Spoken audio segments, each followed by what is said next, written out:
राम ਸਰੂਪ ਅਣਖੀ ਦਾ novel ਕੋਠੇ ਖੜਕ ਸਿੰਘ ਦਾ 7ਵਾਂ ਅੰਗ। ਦੂਜੇ ਦਿਨ ਆਥਣ ਨੂੰ ਝੰਡਾ ਮੱਲਣ ਦੇ ਘਰ ਆ ਕੇ ਰਕਮ ਤਿਆਰ ਹੈ। ਉਹ ਅਗਲੇ ਦਿਨ ਸਵੇਰੇ ਮੁਕੰਦੀ ਬਾਣੀਏ ਦੀ ਹੱਟ ਉੱਤੇ ਆ ਕੇ ਲਿਖਤ ਕਰਵਾ ਦੇਵੇ ਤੇ 8000 ਖਰਾ ਕਰੇ। 2 ਗਵਾਹ ਵੀ ਲਿਆਵੇ। ਰਾਤ ਨੂੰ ਚੰਦਕੌਰ ਤੇ ਮੱਲਣ ਤੀਵੀਂ ਆਦਮੀ ਦੋਵੇਂ ਝੇੜਾ ਕਰਦੇ ਰਹੇ ਕਿ ਜ਼ਮੀਨ ਗਹਿਣੇ ਧਰਨ ਨਾਲ ਕਿੰਨੀ ਬਦਨਾਮੀ ਹੋਏਗੀ। ਇਹ ਗੱਲ ਗੁੱਝੀ ਛਿਪੀ ਤਾਂ ਰਹੇਗੀ ਨਹੀਂ। ਇੱਕ ਦਿਨ ਤਾਂ ਲੋਕਾਂ ਨੂੰ ਪਤਾ ਲੱਗ ਹੀ ਜਾਏਗਾ। ਲੋਕ ਪਤਾ ਨਹੀਂ ਕੀ ਗੱਲਾਂ ਕਹਿਣਗੇ। ਰਸਾਲਦਾਰ ਕਰਮ ਸਿੰਘ ਦਾ ਨਾਂ ਮਿੱਟੀ ਚ ਮਿਲਾਤਾ ਉਹਦੇ ਮੁੰਡੇ ਨੇ। ਪੁੱਤ ਬਣਾਉਂਦਾ ਹੈ, ਗਵਾਉਂਦਾ ਨਹੀਂ ਹੁੰਦਾ। ਚੰਦਕੌਰ ਨੇ ਉਹਦਾ ਦਿਲ ਧਰਾਇਆ। ਉਹ ਝੋਰਾ ਨਾ ਕਰੇ, ਕੁੜੀ ਦਾ ਵਿਆਹ ਵੱਡੀ ਚੀਜ਼ ਹੈ। ਪੈਸਾ ਤਾਂ ਹੱਥਾਂ ਦੀ ਮੈਲ ਹੈ, ਵਾਹਿਗੁਰੂ ਭਲੀ ਕਰੇਗਾ। ਉਹ ਕਮਾਈ ਕਰਨਗੇ ਤੇ 2 ਘੁਮਾ ਛੁਡਾ ਲੈਣਗੇ। ਉਹਨਾਂ ਦਾ ਰੱਬ ਵੇਚਿਆ ਹੋਇਆ ਤਾਂ ਨਹੀਂ ਕਿ ਉਹਨਾਂ ਦੀ ਫਰਿਆਦ ਨਹੀਂ ਸੁਣੇਗਾ। ਭੀੜਾਂ ਸੰਘੀੜਾਂ ਤਾਂ ਰਾਜੇ ਰਾਣਿਆਂ ਤੇ ਵੀ ਪੈਂਦੀਆਂ ਆਈਆਂ। ਜ਼ਮੀਨ ਤਾਂ ਜੱਟ ਲਈ ਸੋਨਾ ਹੁੰਦੀ ਹੈ, ਜਦੋਂ ਮਰਜ਼ੀ ਬਣਾ ਲਓ। ਜ਼ਮੀਨ ਜੱਟ ਦੀ ਮਾਂ ਹੁੰਦੀ ਹੈ। ਜੱਟ ਉਹਨੂੰ ਕਿੰਨਾ ਖੱਜਲ ਖੁਆਰ ਕਰੇ ਫੇਰ ਵੀ ਪੁੱਤ ਉੱਤੇ ਠੰਡਾ ਹੀ ਛਿੜਕਦੀ ਹੈ, ਉਹਨੂੰ ਵਰ ਦਿੰਦੀ ਹੈ। ਜ਼ਮੀਨ ਨੂੰ ਤਾਂ ਬਸ ਵੇਚੋ ਨਾ, ਹੋਰ ਕੁਝ ਕਰੀ ਜਾਓ। ਜ਼ਮੀਨ ਹੋਰ ਕਾਹਦੇ ਵਾਸਤੇ ਹੈ? ਮੌਕੇ ਤੇ ਤਾਂ ਜ਼ਮੀਨ ਹੀ ਕੰਮ ਆਉਂਦੀ ਹੈ। ਜ਼ਮੀਨ ਤਾਂ ਜੱਟ ਦਾ ਧੋਰਾ ਹੈ। ਇਹੀ ਤਾਂ ਜੱਟ ਦਾ ਵੱਡਾ ਸਹਾਰਾ ਹੈ। ਇਸੇ ਜ਼ਮੀਨ ਕਰਕੇ ਤਾਂ ਉਹ ਜੱਟ ਹੈ, ਸਾਰੀਆਂ ਕੌਮਾਂ ਦਾ ਸਰਤਾਜ, ਸਭ ਦਾ ਸ਼ਹਿਨਸ਼ਾਹ। ਮੱਲਣ ਆਪ ਵੀ ਦਿਲ ਧਰ ਗਿਆ। ਉਹ ਕਹਿੰਦਾ ਵੱਡੀ ਕੁੜੀ ਲੱਖੋ ਦੇ ਵਿਆਹ ਵੇਲੇ ਇੰਨਾ ਖਰਚ ਕੀਤਾ, ਹੁਣ ਮੀਤੋ ਵੇਲੇ ਹੱਥ ਘੁੱਟਣਾ ਤਾਂ ਬੜਾ ਭੈੜਾ ਲੱਗਦਾ। ਉਹੀ ਨੱਕ ਰੱਖਾਂਗੇ। ਮੀਤੋ ਉੱਤੇ ਵੀ ਉਨਾ ਹੀ ਖਰਚ ਕਰਾਂਗੇ। ਸ਼ਰੀਕੀ ਆਖਣਗੇ ਸਾਲੇ ਵੀ ਹੁਣ ਦੂਜੀ ਕੁੜੀ ਵੇਲੇ ਫੂਕ ਨਿਕਲ ਗਈ। ਸ਼ਰੀਕਾਂ ਮੂਹਰੇ ਨੀਵਾਂ ਨਹੀਂ ਹੋਣਾ, ਚਾਹੇ ਛੱਪਰੀ ਦਾ ਕੱਖ ਨਾ ਰਹੇ। 2 ਘੁਮਾਂ ਦਾ ਕੀ ਹੈ? 3-4 ਸਾਲਾਂ ਚ ਕਮਾਈ ਕਰਕੇ ਛੁਡਾ ਲਾਂਗੇ। ਕਿਸੇ ਨੂੰ ਪਤਾ ਤੱਕ ਵੀ ਨਹੀਂ ਲੱਗਣਾ ਕਿ ਜ਼ਮੀਨ ਗਹਿਣੇ ਧਰੀ ਸੀ। ਜਦੋਂ ਵਾਹੁਣੀ ਬੀਜਣੀ ਆਪਾਂ ਹੀ ਆ, ਝੰਡੇ ਨੂੰ ਚੰਗੀ ਫਸਲ ਦੇਵਾਂਗੇ ਤਾਂ ਹੋਰ ਕਿਸੇ ਨੂੰ ਕਿਉਂ ਦਏਗਾ ਇਹ 2 ਘੁਮਾ? ਮੱਲਣ ਨੇ ਇੱਕ ਗੱਲ ਚੰਦਕੌਰ ਨਾਲ ਹੋਰ ਵੀ ਸਾਂਝੀ ਕੀਤੀ। ਉਹ ਇਹ ਕਿ ਜੇ ਉਹ ਕੁੜੀਆਂ ਉੱਤੇ ਇੰਨਾ ਖਰਚ ਨਹੀਂ ਕਰਨਗੇ ਤਾਂ ਉਹਨਾਂ ਦੇ ਬਲਕਾਰ ਉੱਤੇ ਕੋਈ ਜੱਟ ਇੰਨਾ ਖਰਚ ਕਿਵੇਂ ਕਰੇਗਾ? ਕੁੜੀਆਂ ਨੂੰ ਜੋ ਦੇਵਾਂਗੇ ਬਲਕਾਰ ਵੇਲੇ ਠੋਕ ਵਜਾ ਕੇ ਲੈ ਲਵਾਂਗੇ। ਦੂਜੇ ਦਿਨ ਸਵੇਰੇ ਸਦਿਆਂ ਹੀ ਘਰੇ ਜਾ ਕੇ ਮੱਲਣ ਨੇ 2 ਨਜ਼ਦੀਕੀ ਬੰਦੇ ਤਿਆਰ ਕੀਤੇ। ਉਹਨਾਂ ਨੂੰ ਮੁਕੰਦੀ ਦੀ ਹੱਟ ਤੇ ਲੈ ਆਇਆ। ਮੁਕੰਦੀ ਨੇ ਮੁੰਡਾ ਭੇਜ ਕੇ ਝੰਡੇ ਨੂੰ ਵੀ ਘਰੋਂ ਬੁਲਾ ਲਿਆ। ਹੱਟ ਉੱਤੇ ਇੱਕਾ ਦੁੱਕਾ ਲੋਕ ਆ ਜਾ ਰਹੇ ਸੀ। ਮੱਲਣ ਕਹਿੰਦਾ, ਸੇਠਾ ਆਪਾਂ ਉੱਤੇ ਚੁਬਾਰੇ ਚ ਨਾ ਵਗ ਜੀਏ, ਪਰਦਾ ਰੱਖ ਲਈਏ, ਇੱਥੇ ਥੱਲੇ ਤਾਂ 3200 ਆਉਂਦਾ ਜਾਂਦਾ। ਮੁਕੰਦੀ ਬੋਲਿਆ, ਹਾਂ ਲੈ ਬਈ, ਸਿਆਣੀ ਆਖੀ ਐ ਤੈਂ। ਮੈਂ ਤਾਂ ਆਪ ਖੁਸ਼ ਹਾਂ ਇਸ ਗੱਲ ਤੇ। ਤੁਸੀਂ ਉੱਤੇ ਚਲੋ ਚਾਰੇ ਜਣੇ, ਮੈਂ ਆਉਣਾ ਕਲਮ ਦਵਾਬ ਤੇ ਲੈ ਕੇ ਤੁਹਾਡੇ ਪਿੱਛੇ। ਉਹ 3-4 ਚੁਬਾਰੇ ਦੀਆਂ ਪੌੜੀਆਂ ਚੜ੍ਹਨ ਲੱਗੇ। ਮੁਕੰਦੀ ਨੇ ਮੁੰਡੇ ਨੂੰ ਕਿਹਾ ਕਿ ਹੁੱਕਾ ਤਾਜ਼ਾ ਕਰ ਲਿਆਵੇ, ਚਿਲਮ ਚ ਨਵਾਂ ਤੰਬਾਕੂ ਪਾ ਕੇ ਅੱਗ ਵੀ ਧਰ ਲਵੇ। ਝੰਡਾ ਪੌੜੀਆਂ ਹੇਠ ਮੁਕੰਦੀ ਕੋਲ ਖੜਾ ਸੀ। ਪੁੱਛਣ ਲੱਗਿਆ, 3 ਤਾਂ ਮੈਂ ਲੈ ਆਇਆ, ਤੂੰ 5 ਕਰ ਲਿਆ ਸੀ? ਉਹ ਕਹਿੰਦਾ, ਲੈ ਹੈ ਹੁਣ ਆਪਾਂ ਕਿਤੋਂ ਲੈਣ ਜਾਣਾ? ਤੂੰ ਚੱਲ ਉੱਤੇ, ਮੈਂ ਹੁੱਕਾ ਲੈ ਕੇ ਆਉਣਾ ਤੇ ਘਰੋਂ ਰਕਮ ਵੀ ਚੱਕ ਲਿਓ। ਝੰਡਾ ਪੌੜੀਆਂ ਚੜ ਗਿਆ। ਥੋੜੀ ਦੇਰ ਬਾਅਦ ਹੀ ਮੁਕੰਦੀ ਝੰਡੇ ਦੀ ਬਹੀ ਉੱਤੇ ਮੱਲਣ ਦੇ 2 ਘੁਮਾਣ ਟਾਹਲੀ ਵਾਲੇ ਖੇਤ ਨੂੰ ਗਹਿਣੇ ਧਰਨ ਦੀ ਲਿਖਤ ਕਰ ਰਿਹਾ ਸੀ। ਮੱਲਣ ਨੀਵੀਂ ਪਾ ਕੇ ਮੰਜੇ ਤੇ ਬੈਠਾ ਸੀ। ਗਵਾਹ ਉਹਦੇ ਵੱਲ ਟਿਕਟਿਕੀ ਲਾ ਕੇ ਤਰਸ ਭਰੀਆਂ ਨਜ਼ਰਾਂ ਨਾਲ ਝਾਕੀ ਜਾ ਰਹੇ ਸੀ। ਝੰਡਾ ਚੌੜਾ ਹੋਇਆ ਬੈਠਾ ਸੀ। ਉਹਨੇ ਖੱਦਰ ਦੇ ਕੁੜਤੇ ਦੀ ਅੰਦਰਲੀ ਜੇਬ ਨੂੰ ਬਕਸੂਆ ਲਾ ਕੇ ਉੱਤੋਂ ਦੀ ਸਮੋਸਾ ਸੁੱਟਿਆ ਹੋਇਆ ਸੀ। ਉਹ ਬਾਰ-ਬਾਰ ਦਾੜੀ ਚ ਖੁਰਕ ਕਰਦਾ ਤੇ ਕਣਖਾ ਜਿਹਾ ਦੂਜਿਆਂ ਵੱਲ ਝਾਕਦਾ। ਮੁਕੰਦੀ ਹੁੱਕੇ ਦੀ ਘੁੱਟ ਲੈਂਦਾ ਤੇ ਪਿੱਤਲ ਦੀ ਦਵਾਤ ਵਿੱਚੋਂ ਸਿਆਹੀ ਦਾ ਡੋਬਾ ਲੈ ਕੇ ਕਲਮ ਨਾਲ ਬਹੀ ਤੇ ਲਿਖਣ ਲੱਗਦਾ। 8000 ਨਕਦ ਤੇ 10 ਰੁਪਏ ਸੈਂਕੜੇ ਵਧਾਰਾ ਲਾ ਕੇ 8800 ਦੀ ਲਿਖਤ ਤਿਆਰ ਕੀਤੀ। ਘੰਡਾ ਬੰਨੇ ਕੋਲ ਟਾਹਲੀ ਵਾਲੇ ਖੇਤ ਦਾ ਵੇਰਵਾ ਪਾ ਕੇ 2 ਘੁਮਾਂ ਜ਼ਮੀਨ ਗਹਿਣੇ ਲਿਖੀ ਗਈ। ਖੇਤ ਦੇ ਇੱਕ ਪਾਸਿਓਂ 2 ਘੁਮਾਂ ਪਹਿਲਾਂ ਮੱਲਣ ਨੇ ਅੰਗੂਠਾ ਲਾਇਆ, ਫਿਰ ਗਵਾਹਾਂ ਦੇ ਦੋਵੇਂ ਅੰਗੂਠੇ, ਫਿਰ ਝੰਡੇ ਦਾ ਅੰਗੂਠਾ। ਮੁਕੰਦੀ ਨੇ ਲੇਖਾਕਾਰ ਵਜੋਂ ਆਪਣਾ ਨਾਮ ਪਹਿਲਾਂ ਹੀ ਲਿਖ ਦਿੱਤਾ ਸੀ। ਆਪਣੇ ਵਾਲਾ 3000 ਝੰਡੇ ਨੇ ਮੁਕੰਦੀ ਨੂੰ ਫੜਾਤਾ ਤੇ ਫਿਰ 100 ਦਾ ਇੱਕ ਨੋਟ ਗਿਣ 80 ਨੋਟ ਮੁਕੰਦੀ ਨੇ ਮੱਲਣ ਨੂੰ ਫੜਾਏ। ਗਵਾਹ ਅੱਖਾਂ ਪਾੜ ਨੋਟਾਂ ਵੱਲ ਝਾਕੀ ਜਾ ਰਹੇ ਸੀ। ਝੰਡਾ ਮੁਕੰਦੀ ਦੇ ਨਾਲ ਹੀ ਆਪਣੇ ਹਿਸਾਬ ਅਨੁਸਾਰ ਨੋਟ ਗਿਣਦਾ ਜਾ ਰਿਹਾ ਸੀ। ਮੱਲਣ ਬੇਸੁਰਤ ਜਿਹਾ ਹੋ ਕੇ ਬੈਠਾ, ਸੱਜੇ ਹੱਥ ਨਾਲ ਨੋਟ ਫੜਦਾ, ਖੱਬੇ ਚ ਉਹਨਾਂ ਦੀ ਥਈ ਬਣਾਈ ਜਾਂਦਾ। ਆਪਣੇ ਹਿਸਾਬ ਨਾਲ ਮੱਲਣ ਨੇ ਸਾਰੇ ਨੋਟ ਇੱਕ ਵਾਰੀ ਫੇਰ ਗਿਣੇ। ਉਹਨਾਂ ਦੀ ਥਈ ਬਣਾ ਕੇ ਮੁਕੰਦੀ ਦੀ ਡੋਰ ਨਾਲ ਉਹਨੂੰ ਬੰਨ੍ਹ ਲਿਆ। ਚਾਦਰੇ ਦੇ ਲੜ ਚ ਵਲੇਟ ਕੇ ਕੱਛ ਚ ਦੇ ਲਈ। ਸਾਰੇ ਪੌੜੀਆਂ ਉਤਰਨ ਲੱਗੇ। ਕਿਸੇ ਵੀ ਚਿਹਰੇ ਤੇ ਰੌਣਕ ਨਹੀਂ ਸੀ। ਉਹ ਤਿੰਨੇ ਚਲੇ ਗਏ ਤੇ ਝੰਡਾ ਤੇ ਮੁਕੰਦੀ ਅੱਖਾਂ ਚ ਗੁੱਜਾ ਮੁਸਕਰਾ ਕੇ ਗੱਲਾਂ ਕਰਨ ਲੱਗੇ। घर आके मल्लण ने नोटां दी थई चंद कौर नूं फड़ाई ते आख्या कि ਉਹ ਇਹਨੂੰ ਸੰਦੂਕ 'ਚ ਕਿਤੇ ਸੰਭਾਲ ਕੇ ਰੱਖ ਦੇਵੇ। ਵਿਆਹ ਨੇੜੇ ਆ ਰਿਹਾ, ਹੁਣ ਤਾਂ ਉਹ ਚੱਲੀ ਜਾਣੇ ਆ, ਦਿਨਾਂ 'ਚ ਹੀ ਮੁੱਕ ਜਾਣਗੇ। ਸੰਦੂਕ 'ਚ ਪਏ ਨੋਟਾਂ ਨੂੰ ਧਿਆਨ 'ਚ ਲਿਆ ਕੇ ਤੀਵੀਂ ਆਦਮੀ ਦਬੇ ਦਬੇ ਹੰਕਾਰ ਦੀਆਂ ਗੱਲਾਂ ਕਰਨ ਲੱਗੇ। ਚੰਦ ਕੌਰ ਕਹਿੰਦੀ, ਹੁਣ ਕਾਸੇ ਦਾ ਫਿਕਰ ਨਹੀਂ, ਸਾਰੇ ਧੰਦੇ ਕਿਉਂਟੇ ਜਾਣਗੇ। ਮੱਲਣ ਖੁਸ਼ਕ ਹਾਸਾ ਹੱਸਿਆ, ਕੇਰਾਂ ਤਾਂ ਬੱਲੇ ਬੱਲੇ ਕਰਾ ਦਿਆਂਗੇ, ਵਿਆਹ ਪੂਰਾ ਚੱਕਵਾਂ ਕਰਨਾ, ਦੇਖੀ ਜਾਊ ਪਿੱਛੋਂ ਜਿਹੜਾ ਬਣੂ। ਉਸ ਦਿਨ ਮੱਲਣ ਖੇਤ ਨਹੀਂ ਗਿਆ। ਟਾਹਲੀ ਵਾਲੇ ਖੇਤ ਨੂੰ ਪਾਣੀ ਮਿਲਿਆ ਹੋਇਆ ਸੀ। ਸੀਰੀ ਅੱਧੀ ਰਾਤ ਤੋਂ ਪਾਣੀ ਲਾ ਰਿਹਾ ਸੀ, ਕੱਸੀ ਭਰ ਕੇ ਨਹੀਂ ਆਈ ਸੀ, ਸੋ ਇਸ ਵਾਰ ਪਾਣੀ ਲਾਉਣ ਦਾ ਕੰਮ ਇਕੱਲਾ ਬੰਦਾ ਹੀ ਕਰ ਸਕਦਾ ਸੀ। ਮੱਲਣ ਦੁਪਹਿਰੇ ਜੇ ਭਾਈ ਰੂਪੇ ਵਾਲੇ ਖੇਤ ਗਿਆ ਸੀ ਤੇ ਕੱਖਾਂ ਦੀ ਭਰੀ ਵੱਢ ਕੇ ਸਿਰ ਤੇ ਚੱਕ ਲਿਆ ਸੀ। ਆਥਣੇ ਜੇ ਉਹਦੇ ਨਾਲ ਬਲਕਾਰ ਤੇ ਤੇਜੂ ਦੇ ਦੋਵੇਂ ਮੁੰਡੇ ਚਲੇ ਗਏ। ਉਹ ਵੀ ਨਿੱਕੀਆਂ ਨਿੱਕੀਆਂ ਭਰੀਆਂ ਚੁੱਕ ਲਿਆਏ ਤੇ ਫਿਰ ਤਿੰਨਾਂ ਜਵਾਕਾਂ ਨੇ ਖੇਡ ਖੇਡ 'ਚ ਹੀ ਮਸ਼ੀਨ ਉੱਤੇ ਕੱਖ ਕੁਤਰ ਲਏ ਤੇ ਕੰਮ ਮੁੱਕਦਾ ਕੀਤਾ। ਵਿਹੜੇ 'ਚ ਇੱਧਰ ਉੱਧਰ ਫਿਰਦਾ ਤੁਰਦਾ, ਦਿਮਾਗ 'ਚ ਕਈ ਸਕੀਮਾਂ ਜਿਹੀਆਂ ਬਣਾਉਂਦਾ, ਮੱਲਣ ਬੈਠਕ 'ਚ ਬਾਪੂ ਕੋਲ ਗਿਆ। ਬਾਪੂ ਨੂੰ ਮੀਤੋ ਦੇ ਵਿਆਹ ਬਾਰੇ ਪਤਾ ਸੀ। ਪੁੱਛਣ ਲੱਗਿਆ, ਮੱਲਣ ਸੂ ਭਾਈ ਮੀਤੋ ਦੇ ਵਿਆਹ 'ਚ ਕਿੰਨੇ ਦਿਨ ਬਾਕੀ ਰਹਿ ਗਏ? 1 ਮਹੀਨੇ ਤੋਂ ਘੱਟ ਹੀ ਰਹਿ ਗਿਆ। ਦਿਨ ਕਿਹੜੇ? ਆਇਆ ਵਿਆਹ ਤਾਂ। ਮੱਲਣ ਨੇ ਬੁੜੇ ਕੋਲ ਮੰਜੇ ਉੱਤੇ ਬੈਠਦੇ ਆਖਿਆ, ਚੰਗਾ ਕਰੀ ਭਾਈ ਵਿਆਹ, ਮੋਕਲਾ ਹੱਥ ਰੱਖੀ, ਮਹਿਮਾ ਚਾਹੀਦੀ ਆ ਬੰਦੇ ਦੀ, ਸਭ ਰੰਗ ਭਾਗ ਲੱਗ ਜਾਂਦੇ ਆ ਸਿੱਧੀਆਂ ਨੀਤਾਂ ਨੂੰ। ਰਸਾਲਦਾਰ ਨੇ ਹੱਲਾਸ਼ੇਰੀ ਦਿੱਤੀ। ਫਿਕਰ ਨਾ ਕਰ ਬਾਪੂ, ਫੱਟੇ ਚੱਕ ਦਿਆਂਗੇ, ਵਧੀਆ ਵਿਆਹ ਕਰਾਂਗੇ, ਸਾਰੇ ਵਿਆਹ ਚੱਕਵੇਂ ਕਰਾਂਗੇ। ਕਿੱਕੂ ਕੀਤਾ ਫਿਰ? ਸਿਉਣਾ ਤਾਂ ਲੈ ਲਿਆ, ਸਿੱਧਾ ਪਤਾ 5-4 ਦਿਨ ਪਹਿਲਾਂ ਲੈ ਆਵਾਂਗੇ। 2-4 ਦਿਨਾਂ ਤੱਕ ਕੱਪੜਾ ਲੀੜਾ ਲੈਣ ਜਾਣਾ, ਹੁਣ ਸਭ ਹੋ ਜੂ, ਸਾਰਾ ਢਾਂਚ ਬਣਾਇਆ ਹੋਇਆ ਮੇਰਾ। ਲੀੜਾ ਕੱਪੜਾ ਤੇ ਸਿੱਧਾ ਤਾਂ ਰਾਮਪੁਰ ਪਰਿਓਂ ਹੀ ਲਿਆਵੇਂਗਾ ਫਿਰ? ਹਾਂ, ਰੋਕਦੀ ਲਿਆਵਾਂਗੇ ਕੁੱਲ ਚੀਜ਼। ਚੰਗਾ ਭਾਈ, ਚੰਗਾ। ਇਹ ਨਾਮਾਜ਼ਾਦੀ ਹੁੰਦੀ ਆ, ਉਹ ਬਹੁਤਾ ਖਰਚ ਵੀ ਨਾ ਕਰੀ, ਆਪਦੀ ਸਮੱਸਿਆ ਦੇਖੀ, ਲੋਕਾਂ ਦਾ ਮੂੰਹ ਨਹੀਂ ਫੜ ਲੈਣਾ। ਕਿੰਨਾ ਕਰ ਲਈ, ਅਗਲੇ ਤਾਂ ਫਿਰ ਵੀ ਨੁਕਸ ਕੱਢਣਗੇ, ਸਮਝ ਕਰੀ। ਨਹੀਂ ਬਾਪੂ, ਸੂਤ ਸਿਰ ਹੀ ਕਰਾਂਗੇ ਸਾਰਾ ਕੁਛ, ਐਂ ਕੀ ਰੁਪਈਏ ਝਾੜੀ ਲੱਗਦੇ ਆ। ਮਸਾਂ ਤਾਂ ਕਿਤੇ ਪ੍ਰਬੰਧ ਰੁਪਈਆਂ ਦਾ ਕੀਤਾ। ਕਿਵੇਂ ਕੀਤਾ ਫਿਰ? ਬਸ ਕਿਵੇਂ ਕਰ ਲਿਆ, ਕਿਵੇਂ ਨਾ ਕਿਵੇਂ ਕਰ ਲਿਆ, ਸਾਰਾ ਸਰਜੂ।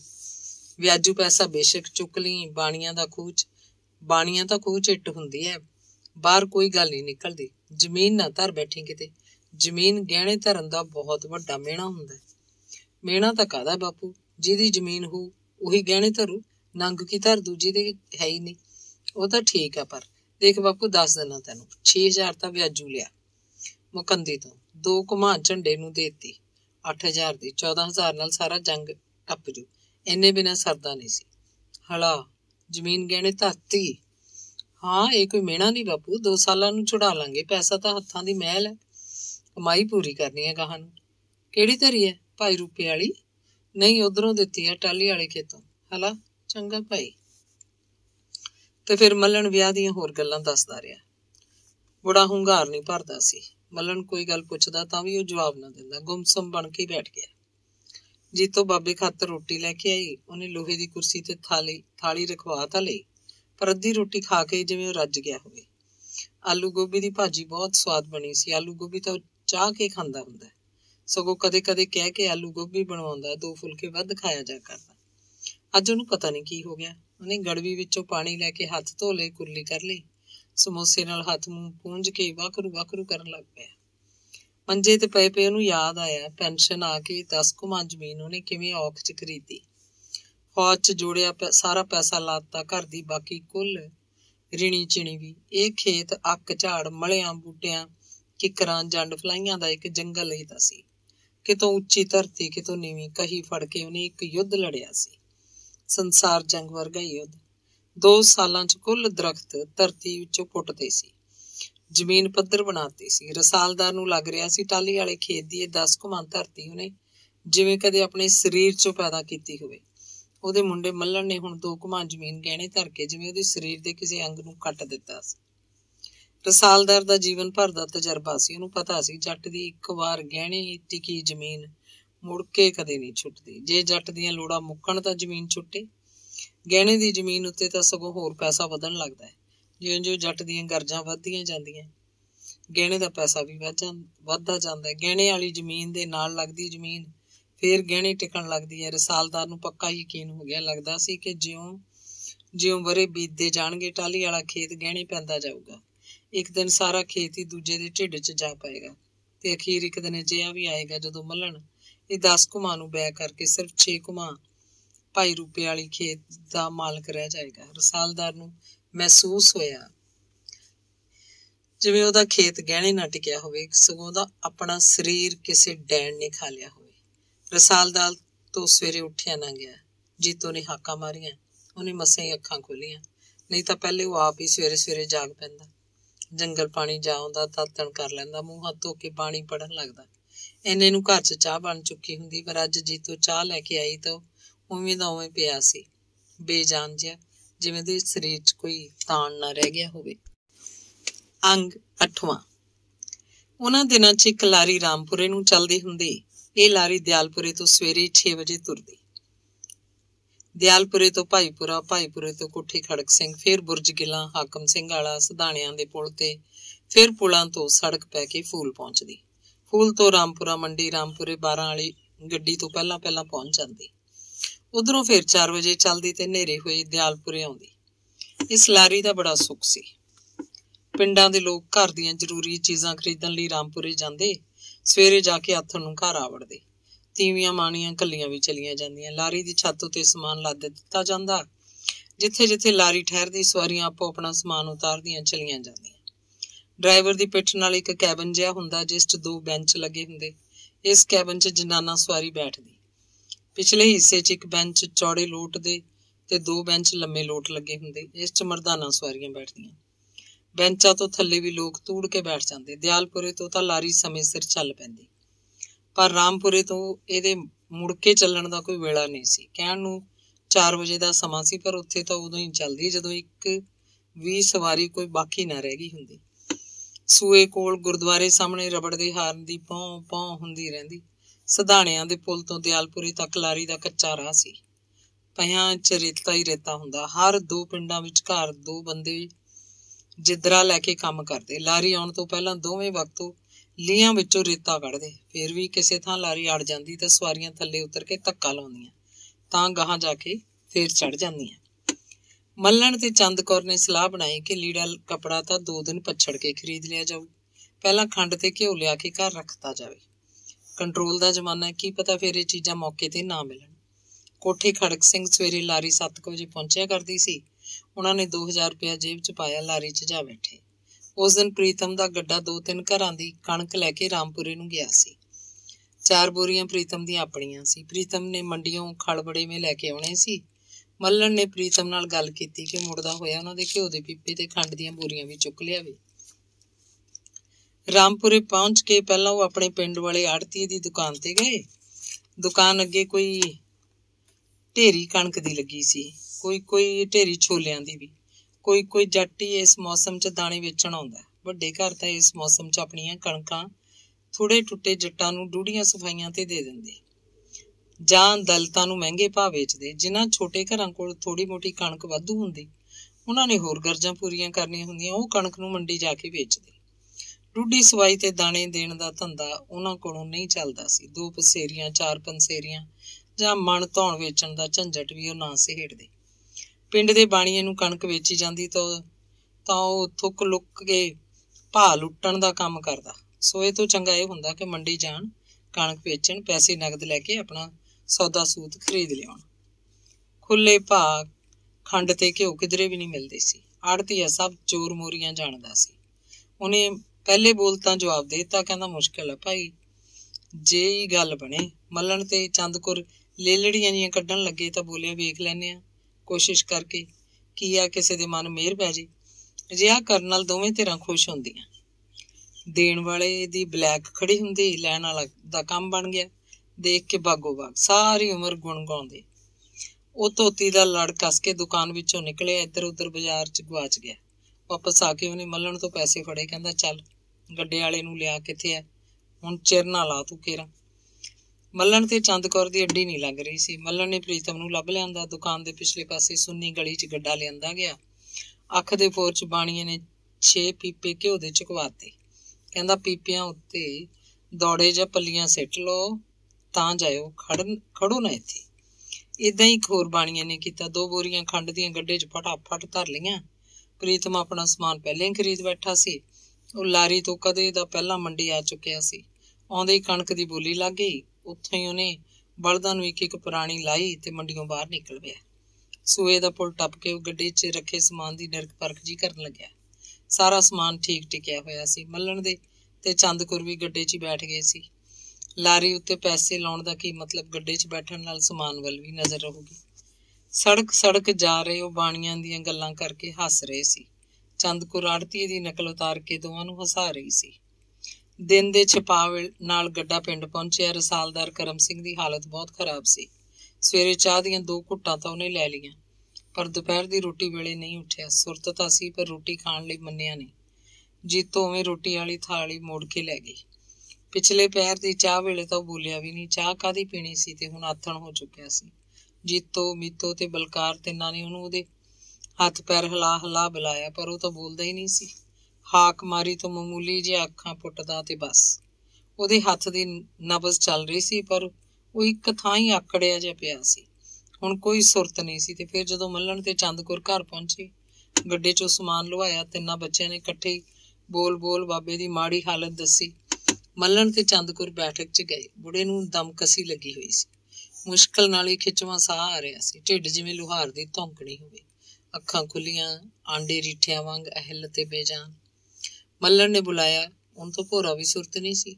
ਮੱਲਣ ਭੱਜ ਕੇ ਪਿੰਡ ਦੇ ਸਿਆਣੇ ਕੋਲ ਗਿਆ। ਸਿਆਣਾ ਨਾਲ ਹੀ ਧੋਰ ਆਇਆ। ਦੇਖ ਕੇ ਉਹਨੇ ਦੱਸਿਆ ਕਿ ਇਹਨੂੰ ਗੁੱਗਲ ਦੀ ਧੂਫ ਦਿਓ। ਪਤਾਸੇ 'ਚ ਪਾ ਕੇ ਅੰਮ੍ਰਿਤਧਾਰੇ ਦੀਆਂ ਬੂੰਦਾਂ ਦਿੱਤੀਆਂ ਗਈਆਂ, ਪਰ ਉਹਨੂੰ ਸੁਰਤ ਹੋਵੇ ਤਾਂ ਮੂੰਹ ਖੋਲੇ। 2 ਜਣੇ ਉਹਦੀਆਂ ਲੱਤਾਂ ਬਾਹਾਂ ਫੜ ਕੇ ਦੇਸੀ ਘਿਓ ਦੀਆਂ ਮਾਲਸ਼ਾਂ ਕਰਨ ਲੱਗੇ। ਤਾਲੂਏ ਉੱਤੇ ਘਿਓ ਚੱਸਿਆ। ਘਿਓ ਦਾ ਹੱਥ ਲਾ ਕੇ ਹੀ ਸਿਆਣੇ ਨੇ ਕਾਲਜਾ ਮਲਿਆ, ਵੱਖੀਆਂ ਦੀ ਹਵਾ ਕੱਢੀ। ਬੁੜੇ ਦਾ ਸਾਹ ਕੁਝ ਟਿਕ ਗਿਆ। ਉਸ ਦਿਨ ਘਰ 'ਚ ਰਾਤ ਦੀ ਰੋਟੀ ਨਹੀਂ ਪੱਕੀ। ਸਾਰਾ ਟੱਬਰ ਅੱਧੀ ਰਾਤ ਤੱਕ ਬੁੜੇ ਦੇ ਔੜ ਪੌੜ 'ਚ ਲੱਗਾ ਰਿਹਾ। ਆਂਢ ਗੁਆਂਢ 'ਚੋਂ ਬੁੜੇ ਬੁੜੀਆਂ ਬੈਠਕ 'ਚ ਆ ਕੇ ਬੈਠ ਗਏ। ਰਸਾਲਦਾਰ ਦੇ ਚੰਗੇ ਸੁਭਾਅ ਦੀਆਂ ਗੱਲਾਂ ਕਰਨ ਲੱਗੇ। ਵੱਡੇ ਤੜਕੇ ਉਹਦੇ ਪ੍ਰਾਣ ਪੰਛੀ ਉੱਡ ਗਏ। ਬੁੜੀਆਂ ਨੇ ਉੱਚੇ ਬੋਲ ਕੱਢੇ। ਮੱਲਣ ਨੇ ਧਰਤੀ ਹਿਲਾ ਦੇਣ ਵਾਲੀ ਧਾਹ ਮਾਰੀ। ਜੀਤੋ ਤੇ ਮੀਤੋ ਚਾਂਗਾ ਮਾਰਨ ਲੱਗੀਆਂ, ਤੇ ਫਿਰ ਥੋੜੀ ਦੇਰ ਬਾਅਦ ਚੁੱਪ ਚਾਂ ਹੋ ਗਈ। ਰਸਾਲਦਾਰ ਦਾ ਮ੍ਰਿਤਕ ਸਰੀਰ ਭੁੰਜੇ ਲਾਇਆ ਗਿਆ। ਹਰ ਕੋਈ ਉਹਦੀਆਂ ਗੱਲਾਂ ਕਰ ਰਿਹਾ ਸੀ। ਦਿਨ ਚੜੇ ਮੱਲਣ ਨੇ ਇੱਕ ਬੰਦਾ ਤਖਾਣ ਦੇ ਘਰ ਭੇਜਿਆ ਤੇ ਕਿਹਾ ਉਹ ਆਰਾ ਲੈ ਕੇ ਆਪ ਆ ਜਾਵੇ। ਘਰ ਦੇ ਬਾਹਰ ਮੂਹਰੇ 2 ਜਣੇ ਲੱਕੜਾਂ ਚੀਰਨ ਲੱਗੇ। ਸਾਰੀਆਂ ਸਾਕ ਸ਼ਕੀਰੀਆਂ ਵੱਲ ਬੰਦੇ ਭੇਜਤੇ ਗਏ। ਦੁਪਹਿਰ ਤੱਕ ਲਗਭਗ ਸਾਰੀਆਂ ਹੀ ਨੇੜੇ ਦੀਆਂ ਰਿਸ਼ਤੇਦਾਰੀਆਂ ਆ ਗਈਆਂ, ਤੇ ਫਿਰ ਰਸਾਲਦਾਰ ਦਾ ਦਾਹ ਸੰਸਕਾਰ ਕਰ ਦਿੱਤਾ ਗਿਆ। ਖਬਰ ਸੁਣ ਕੇ ਮਹਾਰਾਜ ਵਾਲਾ ਗੁਰਦੇਵ ਸਿੰਘ ਗੋਡਾ ਨਵਾਉਣ ਆਇਆ ਤਾਂ ਪਹਿਲੀ ਗੱਲ ਮੱਲਣ ਨੇ ਉਹਦੇ ਨਾਲ ਇਹੀ ਕੀਤੀ ਕਿ ਕੁੜੀ ਦਾ ਵਿਆਹ 2 ਮਹੀਨੇ ਪਿੱਛੇ ਪਾ ਦਿੱਤਾ ਜਾਵੇ। ਗੁਰਦੇਵ ਸਿੰਘ ਤਾਂ ਪਹਿਲਾਂ ਹੀ ਇਹ ਕਹਿਣ ਵਾਲਾ ਸੀ। ਸਭ ਨੂੰ ਪਤਾ ਸੀ ਵੀ ਹੁਣ ਐਡੀ ਛੇਤੀ ਵਿਆਹ ਕਿਵੇਂ ਹੋ ਸਕਦਾ।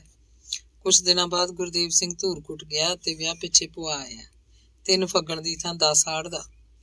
ਮੱਲਣ ਨੇ ਤਾਂ ਬਿਨਾਂ ਸੋਚੇ ਸਮਝੇ 2 ਮਹੀਨੇ ਪਿੱਛੇ ਪਾਉਣ ਦੀ ਗੱਲ ਕੀਤੀ ਸੀ, ਪਰ ਗੁਰਦੇਵ ਨੇ ਆਪ ਹੀ ਸਾਰੇ ਹਾਲਾਤ ਨੂੰ ਘੋਖਿਆ ਪਰਖਿਆ ਸੀ। 2 ਮਹੀਨੇ ਦਾ ਮਤਲਬ ਸੀ ਵਿਸਾਖ ਦਾ ਮਹੀਨਾ। ਵਿਸਾਖ ਮਹੀਨਾ ਤਾਂ ਬੜਾ ਰੁਝੇਵਿਆਂ ਭਰਿਆ ਹੁੰਦਾ। ਹਾੜੀ ਦੀ ਫਸਲ ਵੱਢਣ ਤੇ ਕੱਢਣ ਦਾ ਮਹੀਨਾ। ਜੇਠ 'ਚ ਕਿਹਨੂੰ ਵੇਲ ਹੁੰਦੀ ਹੈ? ਬਹੁਤੇ ਘਰ ਤਾਂ ਜੇਠ ਵਿੱਚ ਜਾ ਕੇ ਕਣਕਾਂ ਵੱਢਦੇ ਆ, ਤੇ ਨਾਲੇ ਜੇਠ ਮਹੀਨੇ 'ਚ ਕਪਾਹਾਂ ਬੀਜਣ ਦਾ ਸਿਲਸਿਲਾ ਵੀ ਛਿੜ ਜਾਂਦਾ। ਸੋਚ ਕੇ ਧੂਰਕੋਟ ਵਾਲਿਆਂ ਦੀ ਸਲਾਹ ਨਾਲ ਹੀ ਉਹਨੇ ਹਾੜ ਦਾ ਵਿਆਹ ਕਢਵਾਇਆ। ਧੂਰਕੋਟ ਵਾਲਿਆਂ ਨੇ ਇੱਕ ਅੰਦਾਜ਼ਾ ਹੋਰ ਵੀ ਲਾਇਆ, ਜੋ ਬਹੁਤ ਠੀਕ ਸੀ। ਉਹ ਇਹ ਕਿ ਬੁੜੇ ਦੇ ਹਕਾਮੇ ਉੱਤੇ ਮੱਲਣ ਪੈਸਾ ਖਰਚ ਕਰਕੇ ਐਡੀ ਛੇਤੀ ਕੁੜੀ ਦੇ ਵਿਆਹ ਲਈ ਪ੍ਰਬੰਧ ਕਿਵੇਂ ਕਰ ਸਕੂਗਾ। ਹਕਾਮੇ ਤੋਂ ਥੋੜੀ ਵਿੱਤ ਪਾ ਕੇ ਹੀ ਵਿਆਹ ਕਢਵਾਇਆ ਜਾਵੇ ਤਾਂ ਮੱਲਣ ਥੋੜਾ ਹੱਥ ਸੁਖਾਲਾ ਕਰ ਸਕੇਗਾ। ਉਹਨੂੰ ਤਾਂ ਫਾਇਦਾ ਹੀ ਫਾਇਦਾ। ਉਹਨਾਂ ਨੂੰ ਤਾਂ ਫਾਇਦਾ ਹੀ ਫਾਇਦਾ। ਗੁਰੂ ਗ੍ਰੰਥ ਸਾਹਿਬ ਦਾ ਸਧਾਰਨ ਪਾਠ ਰਖਵਾ ਦਿੱਤਾ ਗਿਆ। ਬੈਠਕ ਦਾ ਸਾਰਾ ਲਕਾ ਤੁਕਾ ਬਾਹਰ ਕੱਢ ਕੇ ਪਹਿਲਾਂ ਕੰਧਾਂ ਨੂੰ ਪਾਂਡੂ ਫੇਰਤਾ, ਫਿਰ ਫਰਸ਼ ਨੂੰ ਤਲੀ। ਸ਼ਰਧਾਲੂ ਲੋਕ ਬੈਠਕ ਵਿੱਚ ਆ ਕੇ ਪਾਠ ਸੁਣਦੇ। ਪਿੰਡ ਦੇ ਲੋਕ ਸਾਰਾ ਦਿਨ ਸੱਥਰ ਉੱਤੇ ਆਏ ਬੈਠਣ ਆਉਂਦੇ। ਵਰਾਂਡੇ 'ਚ ਲੰਮੇ ਲੋਟ ਪੱਟੀਆਂ ਵਿਛਾਤੀਆਂ ਗਈਆਂ। ਹਰ ਆਏ ਗਏ ਨੂੰ ਚਾਹ ਦਾ ਗਲਾਸ ਦਿੱਤਾ ਜਾਂਦਾ। ਕੁੱਲ ਸਾਕ ਸ਼ਕੀਰੀ ਮਕਾਨ ਆਈ। ਭੋਗ ਵਾਲੇ ਦਿਨ ਵਿਆਹ ਵਰਗਾ ਵਾਤਾਵਰਨ ਸੀ। ਗਰੀਬ ਗੁਰਬਿਆਂ ਦੇ ਮਾੜ ਮੰਗਤ ਲਈ ਚੌਲਾਂ ਦੇ ਕੜਾਹੇ ਕੱਢੇ ਗਏ। ਹਲਵਾਈ ਬੁਲਾ ਕੇ ਲੱਡੂ ਪਕਾਏ ਗਏ। ਗਦੌੜਾ ਵੀ ਪੱਕਿਆ। ਗੁਰੂ ਗ੍ਰੰਥ ਸਾਹਿਬ ਦੇ ਭੋਗ ਤੋਂ ਪਹਿਲਾਂ ਪਿੰਡ ਦੇ ਸਾਰੇ ਬਾਹਮਣਾਂ ਨੂੰ ਬ੍ਰਹਮ ਭੋਜ ਦਿੱਤਾ ਗਿਆ। ਹਰ ਘਰ ਨੂੰ 8-8 ਲੱਡੂ, ਮੂੰਗੀ ਦੀ ਦਾਲ ਦੇ ਤੇ ਆਲੂ ਛੋਲਿਆਂ ਦੀ ਸਬਜ਼ੀ, 1-1 ਕੌਲੀ ਤੇ 4 ਪੂਰੀਆਂ। ਪਿੰਡ 'ਚ 40 ਘਰ ਬਾਹਮਣਾਂ ਦੇ ਸੀ ਨਿਉਂਦਾ ਦਿੱਤਾ, ਤੇ ਉਹ ਕੱਛਾਂ 'ਚ ਥਾਲੀਆਂ ਲੈ ਕੇ ਉਤਰੇ। ਬੁੜੇ ਬੁੜੀਆਂ, ਬਾਹਮਣਾਂ ਦੀਆਂ ਬਹੂਆਂ, ਕੁੜੀਆਂ, ਸਾਰੇ ਪਿੰਡ 'ਚ ਗਦੌੜਾ ਫੇਰਿਆ ਗਿਆ। हर घर नूं 4-4 ਲੱਡੂ ही 400 ਤੋਂ ਉੱਤੇ ਦੇਲੀ ਦਾ ਪਿੰਡ ਸੀ। ਕੋਠੇ ਖੜਕ ਸਿੰਘ ਭੋਗ ਉੱਤੇ ਸਾਰਾ ਪਿੰਡ ਆਇਆ। ਬਾਬੇ ਦੇ ਪ੍ਰਸ਼ਾਦ ਤੋਂ ਬਾਅਦ ਜਾਣ ਵਾਲੇ ਨੂੰ ਲੱਡੂਆਂ ਦਾ ਲਿਫਾਫਾ ਵੀ ਦਿੱਤਾ ਜਾਂਦਾ। ਰਿਸ਼ਤੇਦਾਰਾਂ ਨੂੰ ਤੱਕੜੀ ਨਾਲ ਤੋਲ ਲੱਡੂ ਦਿੱਤੇ ਗਏ। ਕੋਠੇ ਖੜਕ ਸਿੰਘ ਤੱਕ ਹੀ ਨੇੜ ਭਵੇਹੇ ਵਿੱਚ ਵੀ ਰਸਾਲਦਾਰ ਕਰਮ ਸਿੰਘ ਦੇ ਹਕਾਮੇ ਦੀ ਬੱਲੇ ਬੱਲੇ ਹੋਣ ਲੱਗੀ। ਲੋਕ ਮੱਲਣ ਦੇ ਧਰਮਾਤਮਾ ਹੋਣ ਦੀਆਂ ਗੱਲਾਂ ਕਰਦੇ। ਚੰਗਾ ਹੀ ਹੈ ਭਾਈ, ਜਿੰਨਾ ਆਪਦੇ ਹੱਥ ਨਾਲ ਪੁੰਨਦਾਨ ਹੋ ਜੇ। ਅਗਲੀ ਦਰਗਾਹ 'ਚ ਤਾਂ ਇਹੀ ਚੀਜ਼ ਜਾਂਦੀ ਹੈ ਨਾਲ। ਕਿਸੇ ਪੁੱਤ ਦੇ ਨਾਲ ਨਹੀਂ ਜਾਣਾ, ਧੀ ਨੇ ਨਹੀਂ ਜਾਣਾ, ਬੰਦੇ ਦੀ ਨੇਕੀ ਨਾਲ ਜਾਂਦੀ ਹੈ। ਹੋਰ ਸਭ ਕੁਛ ਇੱਥੇ ਹੀ ਰਹਿ ਜਾਂਦਾ। ਕੋਈ ਆਖਦਾ ਉਹੀ ਕਰ ਸਕਦਾ ਭਾਈ ਇੰਨਾ ਕੁਛ ਜਿਹਦੇ ਅੰਦਰ ਗਿੱਲ ਹੋ। ਮਾੜਾ ਧੀੜਾ ਕੀ ਕਰ ਲੂ, ਉਹੀ ਕਰੂ ਜਿਹਦੀ ਕੋਠੀ 'ਚ ਦਾਣੇ ਹੋਣਗੇ। ਤੇ ਕੋਈ ਹੌਲੀ ਦੇ ਕੇ ਭਾਂਡਾ ਪਾਉਂਦਾ। ਅੰਦਰਲੀ ਗਿੱਲ ਨੂੰ ਤਾਂ ਜਾਣਦੇ ਆ, ਇਹਦੀ ਨੂੰ ਝੰਡੇ ਦੀ ਬਹੀ ਦੇਖ ਲਓ ਜਾ ਕੇ, ਜਿਹਨੇ ਦੇਖਣੀ ਆ। ਸਰੀਕਾਂ ਤੇ ਰੋਹ ਪਾਉਂਦਾ, ਐਨ ਧੌਂਸ ਨਹੀਂ ਖੜੀ ਹੁੰਦੀ। ਚੋਰੀ ਦੇ ਪੁੱਤ ਗੱਭਰੂ ਹੋਏ ਆ ਕਦੇ, ਤੇ ਫਿਰ ਗੱਲ ਨੂੰ ਮੋੜਾ ਪੈਣ ਲੱਗਦਾ। ਆਪਦਾ ਘਰ ਗਾਲ ਕੇ ਨੱਕ ਰੱਖਿਆ ਤਾਂ ਕਾਹਦਾ ਰੱਖਿਆ। ਇੱਕ ਦਿਨ ਨੱਕ ਹੀ ਨੱਕ ਰਹਿ ਜੂ ਪੱਲੇ। ਅਜੇ ਤਾਂ ਕੁੜੀ ਦਾ ਵਿਆਹ ਪਿਆ ਸਿਰ ਤੇ। ਇੱਕ ਹੋਰ ਆ ਉਦੋਂ ਛੋਟੀ, ਦੇਖ ਲਾਂਗੇ ਇਹਨੂੰ ਇੱਕੋ ਲੱਤ ਜਾਂਦੇ ਨੂੰ। 8000 ਜਿਹੜਾ ਝੰਡੇ ਤੋਂ ਲਿਆ ਸੀ ਸਾਰਾ ਬੁੜੇ ਦੇ ਹਕਾਮੇ ਤੇ ਲੱਗ ਗਿਆ। ਕੁੜੀ ਦਾ ਵਿਆਹ ਸਿਰ ਤੇ ਪਿਆ ਸੀ। ਮੱਲਣ ਸੀਰੀ ਨੂੰ ਨਾਲ ਲੈ ਕੇ ਟਾਹਲੀ ਵਾਲੇ ਖੇਤ ਜਾਂਦਾ। ਉਹ ਦੋਵੇਂ ਚੁੱਪ ਚੁਪੀਤੇ ਕਣਕ ਗੁੱਡਣ ਲੱਗਦੇ। ਉਹਦਾ ਦਰਮਿਆਨ ਕਦੇ ਕੋਈ ਗੱਲ ਹੁੰਦੀ। ਸੀਰੀ ਸੋਚਦਾ ਰਹਿੰਦਾ, ਜ਼ਮੀਨਾਂ ਵਾਲੇ ਲੋਕ ਕਿਹੜਾ ਸੁਖੀ ਨੇ। ਐਵੇਂ ਫੋਕਾ ਹੀ ਜੱਟ ਦਾ ਰੰਗੜਾਊ ਹੁੰਦਾ, ਅੰਦਰੋਂ ਤਾਂ ਪੋਲ ਹੀ ਪੋਲ ਹੈ। ਅਖੇ ਰਸਾਲਦਾਰ ਕੇ ਬਈ ਰਸਾਲਦਾਰ ਕੇ ਆਹ ਧਰ ਲਿਆ ਵਾਢਾ ਵਾਹੁਣ ਨੂੰ, ਚੱਲ ਆਪਾਂ ਨੂੰ ਕੀ, ਅਗਲੇ ਸਾਲ ਹੋਰ ਕਿਸੇ ਨਾਲ ਰਲ ਜਾਂਗੇ। ਤੇ ਫਿਰ ਤੇਜੂ ਅੰਦਾਜ਼ੇ ਲਾਉਣ ਲੱਗਦਾ ਕਿ ਉਹਨੂੰ ਹਾੜੀ ਦੇ ਕਿੰਨੇ ਕੁ ਦਾਣੇ ਇਸ ਵਾਰ ਆ ਜਾਣਗੇ। ਕਿ ਉਹ ਤੇਜੂ ਕਿੰਨੀ ਕੁ ਕਣਕ ਹੋ ਜੂ ਤੇਰੀ ਤੱਕ 'ਚ। ਮੱਲਣ ਵੀ ਆਪਣੇ ਦਿਮਾਗ 'ਚ ਜਿਵੇਂ ਇਹੀ ਸੋਚ ਰਿਹਾ ਹੁੰਦਾ। ਤੇਜੂ ਕਸੀਆਂ ਠੱਲ ਕੇ ਖੜ ਜਾਂਦਾ। ਸਾਰੇ ਖੇਤ ਵੱਲ ਤਰਦੀ ਨਜ਼ਰ ਮਾਰਦਾ, ਆਖਦਾ ਕੀ ਕਹਿ ਸਕਦੇ ਹਾਂ। ਦੇਖੋ ਤੇਜੂ ਆਪਣੇ ਚਿੱਤ 'ਚ ਹੀ ਪੂਰੇ 10 ਘੁਮਾਂ ਦਾ ਅੰਦਾਜ਼ਾ ਲਾਉਂਦਾ। ਉਹਨੂੰ ਹਿੱਸਾ ਤਾਂ 10 ਘੁਮਾਂ ਦਾ ਹੀ ਮਿਲਣਾ ਸੀ, ਪਰ ਮੱਲਣ 8 ਘੁਮਾਂ ਬਾਰੇ ਸੋਚਦਾ 2 ਘੁਮਾਂ ਦਾ ਝੋਰਾ ਕਰਨ ਲੱਗਦਾ। ਉਹ ਅੰਦਰੇ ਅੰਦਰ ਕੁੜਦਾ, ਬਾਪੂ ਜੇ ਨਾ ਮਰਦਾ ਤਾਂ ਹਾੜੀ ਦੀ ਫਸਲ ਵੇਚ ਕੇ ਇਹ 2 ਘੁਮਾਂ ਤਾਂ ਬੇਸ਼ੱਕ ਛਡਾ ਹੀ ਲੈਂਦੇ। ਮੈਸ ਵਿਕ ਜਾਂਦੀ, ਥੋੜਾ ਘਣਾ ਰੁਪਈਆ ਹੋਰ ਮੁਕੰਦੀ ਤੋਂ ਵਿਆਜੂ ਲੈ ਲੈਂਦੇ। ਇਸ ਸਾਲ ਔਖੇ ਹੋ ਲੈਂਦੇ। ਹੋਰ ਕੀ, 8000 ਜਿਹੜਾ ਬਾਪੂ ਉੱਤੇ ਲੱਗ ਗਿਆ, ਉਹਦੇ ਨਾਲ ਕੁੜੀ ਦਾ ਵਿਆਹ ਫੰਨੇ ਹੋ ਜਾਂਦਾ। ਫੱਕੀ ਉੱਡੇ ਜਾਂਦੀ। ਕੇਰਾ ਤਾਂ ਉਹ ਸੋਚਦਾ 2 ਘੁਮਾਂ ਜੇ ਭਲਾ ਨਾ ਵੀ ਛੁੱਟਦੇ ਤਾਂ ਹਾੜੀ ਦੀ ਫਸਲ ਵੇਚ ਕੇ ਮੁਕੰਦੀ ਦਾ ਅੱਧ ਤਾਂ ਨਿਬੜ ਜਾਂਦਾ। ਹੁਣ ਤਾਂ ਨਾ ਇਸ ਪਾਸੇ ਨਾ ਉਸ ਪਾਸੇ, ਵਿਚਾਲੇ ਲਟਕਦੇ ਰਹਿ ਗਏ। ਤੇ ਫਿਰ ਜਦੋਂ ਮੱਲਣ ਸਿਆ ਕਹਿ ਕੇ ਤੇਜੂ ਉਹਦੇ ਨਾਲ ਕੋਈ ਹੋਰ ਗੱਲ ਕਰਦਾ ਤਾਂ ਉਹ ਚੌੜਾ ਜਿਹਾ ਹੋ ਜਾਂਦਾ। ਉਹਦੇ 'ਚ ਉਹਦਾ ਅੰਦਰਲਾ ਜੱਟ ਜਾਗ ਪੈਂਦਾ। ਉਹ ਹੌਸਲਾ ਰੱਖ ਕੇ ਬੋਲਣ ਲੱਗਦਾ। ਗੱਲਾਂ 'ਚੋਂ ਗੱਲ ਉੱਠਦੀ ਤਾਂ ਮੱਲਣ ਧੌਣ ਕੜਾ ਕੇ ਆਖਦਾ, ਪੈਸੇ ਦਾ ਕੀ ਆ, ਪੈਸਾ ਤਾਂ ਆਉਂਦਾ ਰਹਿੰਦਾ ਜਾਂਦਾ ਰਹਿੰਦਾ, ਖਰਚ ਕਰਨ ਨੂੰ ਦਿਲ ਚਾਹੀਦਾ। ਮਾੜੇ ਦਿਲ ਵਾਲਾ ਤਾਂ ਦਵਾਨੀ ਨਹੀਂ ਲਾ ਸਕਦਾ। ਜ਼ਮੀਨ ਗਹਿਣੇ ਧਰਨ ਦਾ ਕੋਈ ਮਿਹਣਾ ਨਹੀਂ, ਜਿਹਦੇ ਕੋਲ ਹੋਊ ਉਹੀ ਧਰੂ, ਨੰਗ ਕੀ ਗਹਿਣੇ ਧਰ ਦੂ। ਦੇਖਿਆ ਹਕਾਮਾ ਕੀਤਾ। ਹੁਣ ਸ਼ਰੀਕ ਸਾਲਾ ਕੋਈ ਬੋਲ ਨਹੀਂ ਸਕਦਾ। ਬੋਲ ਸਕਦਾ ਤੇ ਫਿਰ ਹੋਰ ਹੌਸਲਾ ਦਿਖਾਉਂਦਾ। ਹੁਣ ਕੁੜੀ ਦਾ ਵਿਆਹ ਵੀ ਦੇਖ ਲਈ। ਸ਼ਰੀਕ ਤਾਂ ਧੀ ਦੇ ਯਾਰ ਚਾਂਬੜਾ ਪਾਉਂਦੇ ਹੋਣਗੇ, ਚੰਗਾ ਹੋਇਆ ਵਿਆਹ ਧਰੇ ਤੋਂ ਬੁੜਾ ਮਰ ਗਿਆ। ਪਰ ਇਹ ਨਹੀਂ ਪਤਾ ਇਹ ਮੱਲਣ ਸਿਉਂ ਹੈ। ਇਹ ਕੀ ਭਾਵੇਂ 2 ਬੁੜੇ ਮਰ ਜਾਂਦੇ, ਕੁੜੀ ਦਾ ਵਿਆਹ ਤਾਂ ਉੱਡੇ ਘੈਂਟ ਹੀ ਹੋਊਗਾ। ਤੂੰ ਦੇਖੀ ਸੀ, ਮੁਸਲੀ ਇੰਨੀ ਕਰ ਦਿਆਂਗੇ। ਪੈਸਾ ਤਾਂ ਸਾਲਾ ਹੱਥਾਂ ਦੀ ਮੈਲ, ਆਪੇ ਦੇਊ ਸੱਚਾ ਪਾਤਸ਼ਾਹ। ਤੇ ਫਿਰ ਮਨ 'ਚ ਹੀ ਕਹਿਣ ਲੱਗਦਾ, ਉਹੀ ਹੈ ਕਰਨ ਵਾਲਾ, ਉਹੀ ਸਮਾਰੂ ਸਾਰੇ ਕਾਜ। ਅੰਗ 9। ਰਸਾਲਦਾਰ ਦੇ ਪੂਰਾ ਹੋਣ ਦੀ ਖਬਰ ਸੁਣ ਕੇ ਝੰਡਾ ਉਸੇ ਵੇਲੇ ਮੱਲਣ ਦੇ ਘਰ ਆਇਆ। ਦਾਹ ਸੰਸਕਾਰ ਤੱਕ ਉਹਨਾਂ ਦੇ ਘਰ ਹੀ ਰਿਹਾ। ਨਿੱਕੇ ਤੋਂ ਨਿੱਕੇ ਕੰਮ 'ਚ ਵੀ ਹੱਥ ਵਟਾਉਂਦਾ, ਨਿੱਕੀਆਂ ਨਿੱਕੀਆਂ ਸਲਾਹਾਂ ਦਿੰਦਾ, ਆਏ ਗਏ ਨੂੰ ਸਾਂਭਦਾ ਬਿਠਾਉਂਦਾ, ਜਿਵੇਂ ਮੱਲਣ ਦੇ ਘਰ ਦਾ ਹੀ ਕੋਈ ਬੰਦਾ ਹੋਵੇ, ਜਿਵੇਂ ਹਰੇਕ ਗੱਲ ਦੀ ਚਿੰਤਾ ਉਸੇ ਨੂੰ ਹੋਵੇ। ਤੇ ਫਿਰ ਨਿੱਤ ਉਹ ਸੱਥਰ ਤੇ ਆ ਕੇ ਬੈਠਦਾ, ਆਪਣੇ ਆਪ ਹੀ ਮੱਲਣ ਨੂੰ ਸਲਾਹਾਂ ਦਿੰਦਾ। ਭੋਗ ਤੋਂ ਇੱਕ ਦਿਨ ਪਹਿਲਾਂ ਮੱਲਣ ਨੂੰ ਇੱਕ ਖੂੰਜੇ 'ਚ ਲੈ ਗਿਆ। ਕਹਿਣ ਲੱਗਾ, ਮੱਲਣ ਸਿਆ ਨਿੱਕਾ ਨਾ ਕੱਤੀ, ਹੱਥ ਖੁੱਲਾ ਰੱਖੀ। ਇਹ ਖਾਨਦਾਨ ਦੀ ਇੱਜ਼ਤ ਹੁੰਦੀ ਹੈ। ਪੈਸਿਆਂ ਕੰਨੀਓ ਸੰਗੀ ਨਾ, ਅਸੀਂ ਭਾਈ ਭਰਾ ਕਾਹਦੇ ਵਾਸਤੇ ਆ ਜੇ ਮੌਕੇ ਤੇ ਦਮਰਦਾ ਨਹੀਂ ਲਾਵਾਂਗੇ। ਮੂੰਹ ਪਾੜ ਕੇ ਕਹਿ ਦੇ ਜੇ ਹੋਰ ਪੈਸੇ ਚਾਹੀਦੇ ਨੇ ਮੈਂ ਕਿੱਥੋਂ ਲਿਆਵਾਂ, ਤੇਰਾ ਅਰਥ ਸਾਰੂ। ਮੱਲਣ ਨੇ ਆਖਿਆ, ਨਹੀਂ ਝੰਡਾ ਸਿਆ, ਪੈਸਾ ਤਾਂ ਘਰ 'ਚ ਵਾਧੂ ਪਿਆ, ਇੰਨਾ ਤਾਂ ਲੱਗਣਾ ਵੀ ਨਹੀਂ। ਹੁਣ ਤਾਂ ਸਭ ਸਰਜੂ। ਪਰ ਨਾਲ ਹੀ ਨਾਲ ਕਿਹਾ, ਗਾਹਾਂ ਕੁੜੀ ਦਾ ਵਿਆਹ ਸਿਰ ਤੇ ਹੈ, ਉਦੋਂ ਤੈਨੂੰ ਖੇਚਲ ਜ਼ਰੂਰ ਦਿਆਂਗੇ। ਲੈ ਹੈ ਕਮਲਾ, ਇਹ ਤਾਂ ਘਰ ਦੀ ਗੱਲ ਹੈ, ਜਿੰਨਾ ਕਹੇਗਾ ਹਾਜ਼ਰ ਕਰੋ। ਫੱਗਣ ਲੰਘੇ ਤੋਂ ਮੱਲਣ ਨੂੰ ਕੁੜੀ ਦੇ ਵਿਆਹ ਦਾ ਫਿਕਰ ਪੈ ਗਿਆ। ਟਾਹਲੀ ਵਾਲੇ ਖੇਤ ਦੀ ਕਣਕ ਮਾਰੋ ਮਾਰ ਖੜੀ ਸੀ। ਉਹ ਖੇਤ 'ਚ ਜਾ ਕੇ ਖੜਦਾ ਤਾਂ ਉਹਦੀ ਰੂਹ ਖੁਸ਼ ਹੋ ਜਾਂਦੀ। ਪਰ ਝੂਰਦਾ ਵੀ ਕੰਜਰ ਦੀਆਂ ਕਬੀਲਦਾਰੀਆਂ ਨੇ ਮਾਰ ਲਏ। ਨਹੀਂ ਤਾਂ ਇਹੋ ਜਿਹੀ ਕਣਕ ਕਿਹੜੇ ਜੱਟ ਦੀ ਹੋਊ। ਹੋਰ ਖਰਚ ਨਾ ਹੋਣ ਤਾਂ ਸਾਰਾ ਸਾਲ ਹੀ ਬੁਖਾਰੀਆਂ ਭਰੀਆਂ ਰਹਿਣ। ਘਰ ਦੇ ਖਰਚਾਂ ਨੂੰ ਖੁੱਲ ਖੇਡ ਰਹੀ ਤੇ ਫਿਰ ਉਹ ਕੁੜਦਾ ਬੁੜੇ ਦੇ ਮਰਨ ਨੇ ਪੱਟੀ ਮੇਜ਼ ਕਰਤੀ। ਨਹੀਂ ਤਾਂ ਕਿਹਦੇ ਲੈਣ ਦਾ ਸੀ ਮੈਂ। ਮੱਲਣ ਨੇ ਗਿਣਤੀ ਮਿਣਤੀ ਜੀ ਕਰਕੇ ਫੈਸਲਾ ਕੀਤਾ ਕਿ ਵਿਆਹ ਤਾਂ ਹਾੜ ਦਾ ਹੈ। ਉਦੋਂ ਤੱਕ ਕਣਕ ਨਿਕਲ ਆਏਗੀ। ਵਰਤਨ ਜੋਗੀ ਘਰ ਰੱਖ ਕੇ ਬਾਕੀ ਸਾਰੀ ਮੰਡੀ ਵੇਚ ਆਵਾਂਗੇ ਤੇ ਕਣਕ ਦੀ ਵੱਟਤ ਨਾਲ ਵਿਆਹ ਦਾ ਸਾਰਾ ਟਾਪੂ ਟੱਪ ਜਾਊਗਾ। ਵਿਆਹ ਤੋਂ ਪਹਿਲਾਂ ਕੁੜੀ ਦੇ ਲੀੜੇ ਕੱਪੜੇ ਲਈ 4,000 ਰੁਪਈਆ ਫੜ ਲਿਆ ਜਾਏ। 4,000 ਕਿਤੋਂ ਲਵੇ? ਕੀ ਇੱਕ ਘੁਮਾ ਹੋਰ ਦੇਣੀ ਪਊਗੀ ਜਾਂ ਮਕੰਦੀ ਤੋਂ ਵਿਆਜੂ ਲਿਆ ਜਾਵੇ? ਉਹਨੇ ਸੋਚਿਆ ਵਿਆਜੂ ਪੈਸਾ ਤਾਂ ਮਿਲ ਹੀ ਜਾਏਗਾ। ਬਾਣੀਏ ਦਾ ਕੀ ਹੈ, ਉਹਨੇ ਤਾਂ ਵਿਆਜ ਲੈਣਾ। ਉਹਦਾ ਪੈਸਾ ਤਾਂ ਵਿਆਜ ਉੱਤੇ ਹੀ ਚੱਲਣਾ। ਕਿਸੇ ਨੂੰ ਵੀ ਦੇ ਦੇਵੇ ਤੇ ਉਹ ਚੰਗੀ ਜ਼ਮੀਨ ਵਾਲੇ ਜੱਟ ਨੂੰ ਤਾਂ ਭੱਜ ਕੇ ਪੈਸਾ ਦਿੰਦਾ ਹੈ। ਪਰ ਉਹਨੇ ਝੋਰਾ ਕੀਤਾ। 8,000 ਪਹਿਲਾਂ ਵੀ ਤਾਂ ਉਹਦਾ ਵਿਆਜੂ ਹੈ। 4,000 ਹੋਰ ਲੈ ਲਿਆ ਤਾਂ ਵਿਆਜ ਮੂੰਹੋਂ ਪੱਟੇ ਜਾਵਾਂਗੇ। ਇੰਨੇ ਪੈਸਿਆਂ ਦਾ ਵਿਆਜ ਤਾਂ ਜੜ੍ਹਾਂ ਖੇਡ ਕੇ ਰੱਖ ਦੂ। ਇੱਕ ਘੁਮਾ ਜ਼ਮੀਨ ਗਹਿਣੇ ਧਰਨੀ ਠੀਕ ਹੈ। ਜੀਤੋ ਦਾ ਵਿਆਹ ਪਤਾ ਨਹੀਂ ਕਦੋਂ ਕਰਾਂਗੇ। ਅਜੇ ਤੱਕ ਕਿਧਰੇ ਮੰਗੀ ਵੀ ਨਹੀਂ। ਉਹਦੇ ਵਿਆਹ ਤੱਕ ਤਿੰਨੇ ਘੁਮਾ ਛੁਡਾ ਲਾਂਗੇ। ਸਿੱਧੀ ਨੀਤ ਨਾਲ ਕਮਾਈ ਕਰਾਂਗੇ। ਆਪਣਾ ਰੱਬ ਸਾਲਾ ਵੇਚਿਆ ਤਾਂ ਨਹੀਂ ਹੋਇਆ। ਖੁੱਲੇ ਖੁੱਲੇ ਚੇਤ ਦੇ ਦਿਨ, ਨਾ ਗਰਮੀ ਨਾ ਸਰਦੀ। ਕਣਕਾਂ ਪੂਰੇ ਜੋਬਨ ਤੇ ਸੀ। ਬੱਲੀਆਂ ਦੀ ਕੁੱਖ ਵਿੱਚ ਮੋਤੀਆਂ ਜਿਹੇ ਦਾਣੇ ਪੱਕ ਰਹੇ ਸੀ। ਘਰਾਂ 'ਚ ਸੁਆਣੀਆਂ ਕੰਧਾਂ ਨੂੰ ਪਾਂਡੂ ਦਾ ਪੋਚਾ ਦਿੰਦੀਆਂ, ਸਬਾਤਾਂ 'ਚ ਤਲੀਆਂ ਫੇਰਦੀਆਂ, ਛੱਤਾਂ ਨੂੰ ਲਿਪ ਰਹੀਆਂ ਸੀ। ਸਵੇਰ ਵੇਲੇ ਠੰਡੀ ਠੰਡੀ ਪੁਰੇ ਦੀ ਵਾਹ ਵਗਦੀ। ਵਾਤਾਵਰਨ 'ਚ ਹਰਿਆਵਲ ਦਾ ਦ੍ਰਿਸ਼ ਅੱਖਾਂ ਨੂੰ ਚੰਗਾ ਚੰਗਾ ਲੱਗਦਾ। ਕਿਸਾਨ ਕਣਕਾਂ ਦੀ ਚੜ੍ਹਤ ਨੂੰ ਦੇਖ ਕੇ ਚਾਬੜਾ ਪਾਉਂਦੇ। ਹਰ ਕੋਈ ਇਸ ਆਸ ਤੇ ਜਿਉਂਦਾ ਕਿ ਇਸ ਵਾਰ ਉਹਦੀ ਬੁਖਾਰੀ ਅੰਨ ਨਾਲ ਭਰ ਜਾਏਗੀ ਤੇ ਉਹਨੂੰ ਸਾਰਾ ਸਾਲ ਟੱਬਰ ਦੇ ਢਿੱਡ ਦਾ ਫਿਕਰ ਨਹੀਂ ਰਹੇਗਾ। ਮਾਹੌਲ 'ਚ ਖੁਸ਼ਬੂਈਆਂ ਨੱਚ ਉੱਠੀਆਂ। ਪਰ ਮੱਲਣ ਲਈ ਇਹ ਚੇਤ ਤਪਦੇ ਭੱਠਾਂ ਦਾ ਮਹੀਨਾ ਸੀ। ਉਹਦੇ ਮੱਥੇ ਨੂੰ ਭੱਖ ਚੜ੍ਹਦੀ, ਕਾਲਜਾ ਖੁਰਚੀਂਦਾ। ਕਣਕ ਦੀ ਆਮਦ ਦਾ ਚਾਅ ਤਾਂ ਵਿੱਚੇ ਮੁਰਝਾ ਕੇ ਰਹਿ ਜਾਂਦਾ। ਕੁੜੀ ਦੇ ਵਿਆਹ ਦੀ ਸੋਚ ਉਹਦੇ ਹੱਡਾਂ ਨੂੰ ਖੋਰਦੀ। ਉਹ ਝੰਡੇ ਦੇ ਘਰ ਗਿਆ। ਬੈਠਕ 'ਚ ਉਹਦੇ ਕੋਲ ਗੋਦੀ ਬਾਹਮਣ ਬੈਠਾ ਸੀ। ਸਵੇਰ ਦਾ ਵੇਲਾ ਸੀ। ਮੱਲਣ ਨੇ ਸੋਚਿਆ ਉਹ ਕੋਈ ਪੁੱਛਿਆ ਦੇਣ ਆਇਆ, ਪਰ ਨਹੀਂ, ਉਹਦੇ ਕੋਲ ਪੱਤਰਾ ਨਹੀਂ ਸੀ। ਮੋਢੇ ਲਾਲ ਪਰਨਾ ਸੀ, ਮੱਥੇ ਤੇ ਤਿਲਕ ਤੇ ਜਾਲਕੀ ਧੋਤੀ ਦਾ ਲਾਂਗੜ ਮਾਰਿਆ। ਉਹ ਤਾਂ ਝੰਡੇ ਦੇ ਪੈਂਦੀ ਬੈਠਾ ਉਹਦੀਆਂ ਮਿੰਨਤਾਂ ਜਿਹੀਆਂ ਕਰ ਰਿਹਾ ਸੀ। ਮੱਲਣ ਨੇ ਗੋਦੀ ਨੂੰ ਮਹਾਰਾਜ ਬੁਲਾਈ ਤਾਂ ਉਹ ਮਹਾਰਾਜ ਮੰਨ ਕੇ ਚੁੱਪ ਕਰ ਗਿਆ। ਅੱਖਾਂ ਤੇ ਜ਼ੋਰ ਦਿੱਤਾ, ਮੱਥੇ ਤੇ ਬੋਝ ਪਾ ਲਿਆ, ਜਿਵੇਂ ਮੱਲਣ ਦਾ ਆਉਣਾ ਉਹਨੂੰ ਬੁਰਾ ਲੱਗਿਆ ਹੋਵੇ। ਝੰਡਾ ਕਹਿੰਦਾ, ਆ ਵੀ ਮੱਲਣ ਸਿਆਂ ਬਹਿ ਜਾ। ਮੱਲਣ ਨੇ ਗੋਦੀ ਦੇ ਮੂੰਹ ਦਾ ਮਸੋਸਿਆ ਰੱਥ ਦੇਖਿਆ ਤਾਂ ਉਹ ਬੈਠਕ ਦੀ ਦੇਹਲੀਓਂ ਅੰਦਰ ਹੀ ਨਹੀਂ ਹੋਇਆ। ਕਹਿੰਦਾ, ਬਸ ਮੈਂ ਤਾਂ ਸੁੱਤੇ ਹੀ ਆਇਆ ਸੀ, ਤੁਸੀਂ ਕਰੋ ਗੱਲਾਂ। ਤੇ ਉਹ ਬੰਤੇ ਕੋਲ ਜਾ ਕੇ ਬੈਠ ਗਿਆ।